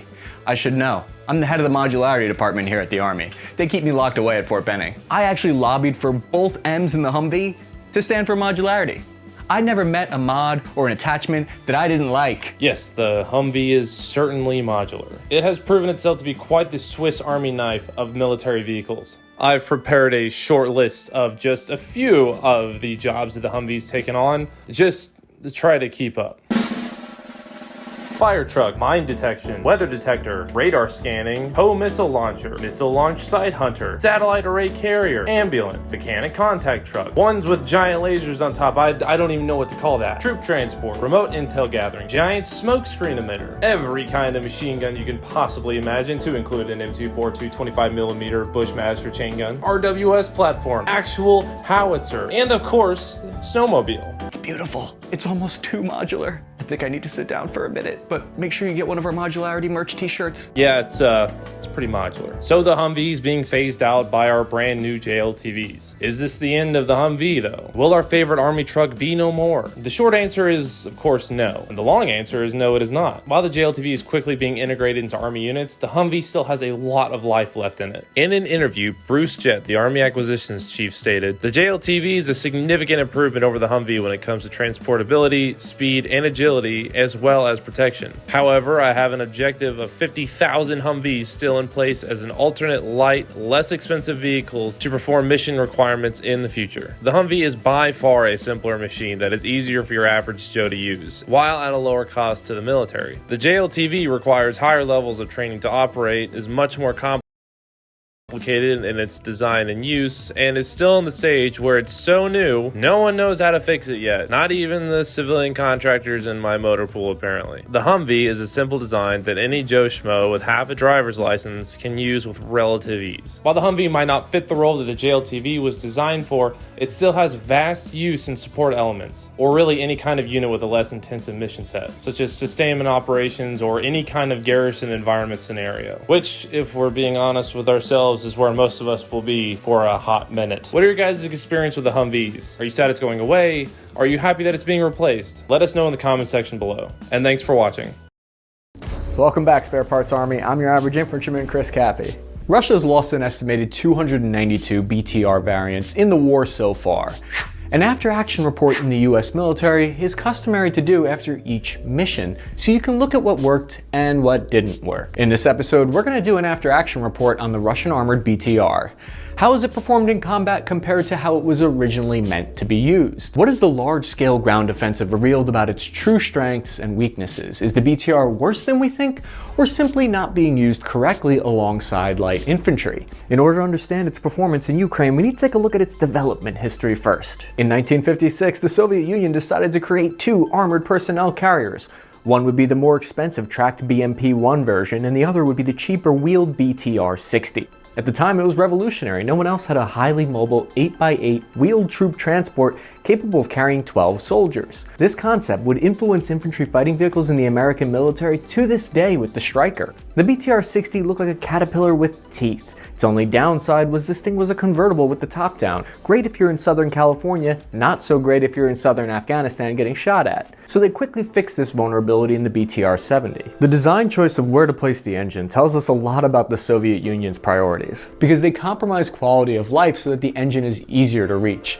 This is great placement for manufacturing and for repairs. You get a cheaper vehicle that's easier to maintain, but you can't exit the vehicle from the rear. The new engine in the BTR-82 generates 300 horsepower and, when it's well maintained, can reach a speed of 100 kilometers per hour on road with a max range of 600 kilometers or 370 miles. But the problem is a lot of the old BTRs only have 260 horsepower, which is barely enough to handle the giant 30mm autocannon's 400 pounds of additional weight. Military analyst Rob Lee noted that he believes in the final analysis in Ukraine might show that the BTR wasn't at fault, but that the mechanized infantry doctrine was overused by the Russians. War is a combination of equipment and fighting doctrine. The two should go together like a delicious PB&J sandwich. The groundbreaking tactics that the BTR was invented with no longer work in the modern era. Between the 1960s all the way to the end of the 1980s, the Soviet Army motorized all of the rifle battalions from light infantry into all of the platoons having vehicles of some kind. This was a relatively new concept, and a relatively new BTR-70 was perfect. I gotta eat to live, you know that, so that's, you know, that's right, so, damn it, yum, yum, yum, that was good stuff, oh yeah. The need for dismount. Probably gonna, hold on, probably gonna continue on until about 4 o'clock p.m. And then I'll resume again in about 12 hours. And same old over there. Alright. In the rear of the formation, they built over 5,000 of the BTRs, although only about 1,300 are estimated to be actually operational in the Russian army in any battalion tactical group today. There's a lot of corruption that goes on where these generals are incentivized to kind of inflate those numbers, so it might be less than that. The rest were sold as exports to foreign militaries, and about 3,600 are estimated to be sitting in a field somewhere in eastern Russia, covered in moss and grass for spare parts and reserves. Over 40 different countries use the BTR, including Colombia, Hungary, Ukraine, North Korea, Pakistan. So are all of those countries using bad troop transports? I don't think it's as simple as all that. The BTR got its first taste of combat in the Soviet war in Afghanistan, and by all accounts it actually performed well given the incredibly difficult mission that it had. Tracked vehicles struggled in the mountainous terrain. They still do to this day. You don't send tracked vehicles to Afghanistan. There wasn't really much of a better choice than the BTR. There's one really bizarre tactic that I've seen infantry use with the BTR that seems to defeat the purpose of the whole vehicle. Hey, platoon sergeant, I'm new. Really stupid question, but shouldn't we be inside the armored vehicle, not on top? The majority of the Russian army's BTRs are the 80 variant, which aren't really designed to counter mines and IEDs. 30,000 pounds of metal and armor and barely any to protect the floor. This is why you see most Russian infantry riding on the top of vehicles instead of inside. Another reason is they might believe that their chances of surviving an anti-tank missile is greater on the outside of the vehicle than on the inside. There is some possible logic behind the thought that some of these munitions are designed to punch a tiny hole into the armor and shoot hot sparks and fragments into the hull. All of the destructive power is focused on that small opening which is easier to just punch through than spreading the force out over a large area. What this means is that sitting on top of the BTR might actually be safer of a spot than inside, especially if you don't have an RPG cage around the vehicle. Most versions of the BTR have a 30mm autocannon that fires 120 rounds per minute, which fundamentally turns it into an infantry fighting vehicle instead of an APC. One of the major drawbacks to the BTR-80 is that the main weapon on the turret is not stabilized, so it can only be accurately fired while the vehicle is sitting still. In order to rotate the turret, it's done by the gunner manually, so it's slower. The BTR is meant to be amphibious, powered by hydrojets that claim to be able to swim at 6 miles per hour, 6.2 miles per hour, excuse me. Many American armored vehicles are not amphibious and choose instead to add heavier armor. In Europe, crossing rivers is seen as a major problem, but the dream of swimming armor across water appears to have been too lofty of a goal because all of the failed crossing attempts and sunk vehicles that we've seen recently. After I spoke to a soldier who was familiar with operating the BTR and the BMP in the Belarus army, it sounds like the odds of being able to rely on swimming this thing across the river is very low because it requires you take a full day of maintenance beforehand, probably tightening up all the gaskets and rubber ceilings. We've seen that many of the BTR vehicles are not able to conduct river crossing operations. The vehicle is designed to have a crew of 3 and carries 7 infantry in the back in addition. The BTR is well known for its quirky design choices that seem strange to my American eyes. I was in a mechanized infantry unit, so the side dismount hatches actually at face value look like a great option. It makes it seem like there's more ways to get out of that hole. It also allows you to choose which side to dismount on, which seems good on paper. There are Russian BTR promotional videos putting a lot of emphasis on the fact that troops can dismount while the vehicle is moving, which in theory I can understand why they would think that that's a great thing, but in reality it's not necessarily the best idea. Once you have a 7-man squad in full battle rattle, weighing over 100 pounds, each with a full rucksack, all trying to dismount from a single door on either side of the vehicle, you'll realize that trying to dismount on the move is a terrible idea. There's an old saying in the Army, train like you fight. If you train like you're in a promotional video, you're gonna fight like that too. But it's not safer. Evidence for this is every other country chooses to have their troop exit from the rear of the vehicle only. Part of the other reason for this is because that kind of compromises the integrity of the armor on the hull. Every time you add any kind of a hole on the armor, it's going to make the armor less strong. This video is a perfect example of what surprised us the most about the BTR's performance in the war in Ukraine. We see here 2 Russian T-72 tanks are making their way down a street in Mariupol. One Ukrainian BTR-4 is able to get around them in their flank, and now it has a perfect lined up shot on their weakest part of their armor. Usually the armor is only about 8 inches thick on the back of a tank. Armor-piercing fin-stabilized rounds from a 30mm BTR-4 can penetrate over 8 inches, just over 8 inches of armor. So I think a lot of us were surprised by how effective the BTR was, especially in a defensive role against the T-72 heavy tanks. The BTR-82 was introduced in 1982, has improved night vision optics, navigation system called GLONASS. It can carry 1 additional soldier for a total of 8. Many of the older variants do not have these modern features, though we've seen them burnt out without any GPS features inside. There are 2 main theories held about these kind of wheeled armored infantry fighting vehicles. The first is that they should not have an autocannon turret on top because it encourages them to get into armor on armor battles that they were not designed for. The second theory is that they need a powerful lethal weapon with something that has more kick and more capability than a 50 caliber machine gun. Before this year, I have to admit, I leaned towards maybe no turret was the right idea. I thought maybe we should use them in a larger strategy that includes tanks and heavier tracked IFVs like the Bradley. But now, after seeing how this kind of armor versus armor war plays out in real time, I think we've gotten some data that can help put this debate a little bit to rest. We've seen numerous instances where the BTR in Ukraine came into contact with a tracked T-72 or a BMP, and it was able to hold its own only because it had a 30mm autocannon. It might make it slightly less effective as a troop transport, but I think any vehicle with a 50 cal or less is just dead in the water today. So while the BTR might have been largely responsible for starting this and spawning this whole trend of wheeled infantry fighting vehicles with an autocannon, and it might have been right about that direction that it went in, it still has a number of problems that have been holding it back. We'll see if it's more of a doctrinal issue or if it's an equipment issue as the war continues to play out. I'm curious to know what you guys think on the matter. Hey Spare Parts Army, if you guys like this video, then I know you'll love this one on the Estonian military. It's a rundown on how the Russian army might be using hybrid warfare against their forces. So check it out if you get a chance. I know you're gonna like it. How's it going, Spare Parts Army? I'm your average infantryman, Chris Cappy. You look like I could offer you a brand new 2020 T72M1 Chinese main battle tank.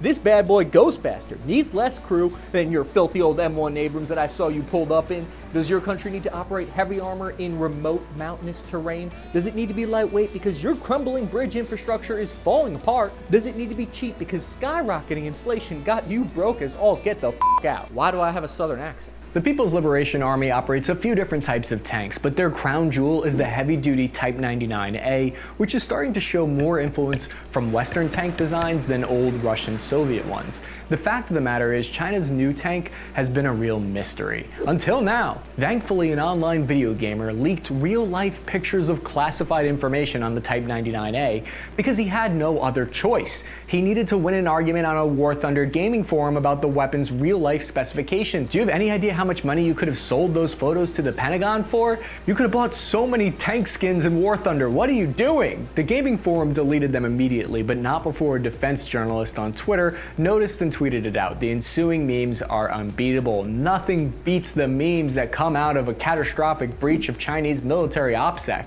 Western intel agencies right now getting ready to feast on all that Type 99 weapons data. Delicious. It turned out that these photos may have been floating around online already, but let's take a look at the leaked weapons data about the DTC-10-125, which is an advanced army tank round that is used by the Chinese military. I did all of the research and I consolidated it here for you. You're welcome, lazy officers watching this at the Pentagon. Nah, they only watch ironically. This round is a 125mm armor-piercing dart-like sabot ammo that, according to the translated Chinese texts, fires at 1,760 meters per second, or about 5,700 feet per second, which is 100 meters per second faster than the Abrams rounds. The accuracy information is plus or minus 15 degrees as the median error, and it can fire a group of 3 shells into what looks like about a 9 by 9 inch radius at 2,000 meters. The images leaked show the entire design schematic of the round. Usually NATO rounds come in one single piece, but you'll notice that because the Abrams doesn't use an autoloader, these come in separate pieces. The Type 99 can likely fire 8 rounds per minute. That's 2 more faster than the most Western counterpart tanks. China wanted to keep this advanced capability top secret so the West wouldn't know exactly how to counter it. The specifications leaked here show that it can cut through 220 millimeters of steel when it hits at an angle of 71 degrees. Obviously, when a tank round hits at an angle, it's going to be less effective. So analysts believe it can go through about 960 millimeters at a distance of 1,000 meters, which would be further than most engagements have been in Ukraine. I mean, I have graphs. I have some graphs I can show you. If you pay attention to these patterns here, you can see on the graphs. I made these on my computer. Wow. The new information tells us that this new munition is better than the old DTW-125 from China. In the past, American tanks had the advantage of denser depleted uranium ammo, which could cut through about 15% more armor than opposing technology. This leak seems to suggest that the Chinese Type 99A tank is already capable of firing depleted uranium shells. The poster of this leak information will be able to spend the rest of their life in a Chinese state prison with the satisfaction of knowing that they were correct. The round is better in real life than it is in the video game. Worth it! In addition to this leak, I want to look at what kind of fighting doctrine the PLA is going to use on the battlefield. We need to analyze all of the information that the open source military intelligence community has been clever enough to figure out here, because the tank experts have reverse engineered what this tank's true abilities are. If China wants to project power globally, they need a next generation tank that's capable of taking and holding on to land. This recently released research paper from the headquarters of the Department of the Army, appropriately and simply titled Chinese Tactics, goes in depth on China's recent tank tactics and the changes that they've made with the Type 99A. If China copied their equipment largely from the Russians in the past, they've chosen to copy their tactics and organization structure from the US Battalion Task Force concept. I'm flattered. Combined Arms Battalions is an extremely new development for the PLA organization, so let's take a look at how they're integrating tanks into the bigger picture. Each Combined Arms Battalion in China mixes company-level infantry and armor units along with air defense systems. This way it's meant to function as an independent unit. Each Chinese battalion has 10 to 14 tanks, which means that they have enough of these modern Type 99A tanks to outfit about 20 different battalions. While they've been able to produce 1,200 of the Type 99, they have run into problems with mass producing the Type 99A2. It's not as bad as with the T-14 Armada in Russia, where they've only been able to build 20 of them. China has been able to create 314 of the Type 99As, but they are located in China's Spearhead Armored Division. It's not in a rear training unit somewhere, so they are fully operational today. This is a setback in production that largely has to do with the fact that the amount of the Chinese defense budget has been shifted to the Air Force and the Navy. They're taking priority over tanks right now. This page reveals why China wants their tanks to not engage in close combat and why they use long-range missiles fired out of the turret. China's armored fighting doctrine is designed entirely to prevent the enemy from engaging in close contact where they think they wouldn't have an advantage. China's warfighting strategy with the Type 99A tank is better than what the Russian army decided to do, according to the study of their tactics. Chinese commanders prefer to place their tanks out front while moving over open terrain. But if terrain is more urban or dense, or the enemy has effective anti-tank capabilities, then the Chinese document here, it says that they would use their tanks deployed in the rear for support while positioning their infantry out front, something that the Russians didn't do in Ukraine. In order to understand why I believe the Type 99A is actually a threatening tank, we need to look at its origin story. China was first introduced to tanks after World War I in the 1930s, when they had to buy foreign-made vehicles from the US and the Soviet Union. This is because their manufacturing ability was incredibly weak at the time. They had very few factories. Their entire society didn't have an industrial core that was necessary to make armored vehicles. So you gotta consider, China's coming from this background of playing catch up with production. They're finally at a point in their history now where they're powerful enough for the first time to create new solutions. It's a fork in the road for their forces. Their forces are forked. So the design of the Type 99A tank can be traced all the way back to the early 1990s to a second generation prototype called the Type 92 series. This tank, like a lot of Chinese tanks that came before it, was based heavily on Soviet design. The chassis particularly was almost identical to the Soviet T72, but it used Chinese subsystems. This was the predecessor to China's third generation tanks. It used a 125mm smoothbore cannon with an autoloader and modular composite armor, which are key components of the Type 99A tanks to this day. The impressive thing about Chinese military equipment that could potentially put them in a strong position is that they're uniquely situated to take the best pieces from Western and Soviet technology and mix it with their own strengths. The only thing holding the PLA back from doing that, in my average infantryman's opinion, is themselves and their systems that limit innovation. I'm escaping to the one place that hasn't been corrupted by capitalism. Space! In the 1980s, Chinese tank development benefited from Western technology that they imported during this time period when they weren't so friendly with Russia, but they were cool with the US. This, for instance, is how they came across in the 1980s. They were able to get the best German-designed diesel engines. The Type 99 went into service starting in 2001. The design philosophy behind it works perfectly for China because it's lightweight, relatively cheap. It costs $2.6 million each, which is a lot more than my lunch money, but peanuts compared to the roughly $6 to $9 million plus for an American M1 Abrams. When one of your greatest strengths as a country is your population size, then you want equipment that can leverage that manpower resource. Cost efficiency was a key consideration to the Type 99A, and one way to... Alright, I've been recording for 3 hours, 48 minutes, so I'm gonna cut this one, throw it up on the... It'll be up on the 20th. Alright. So, take care, and I'll catch you in the next video. Every night at midnight. Bye.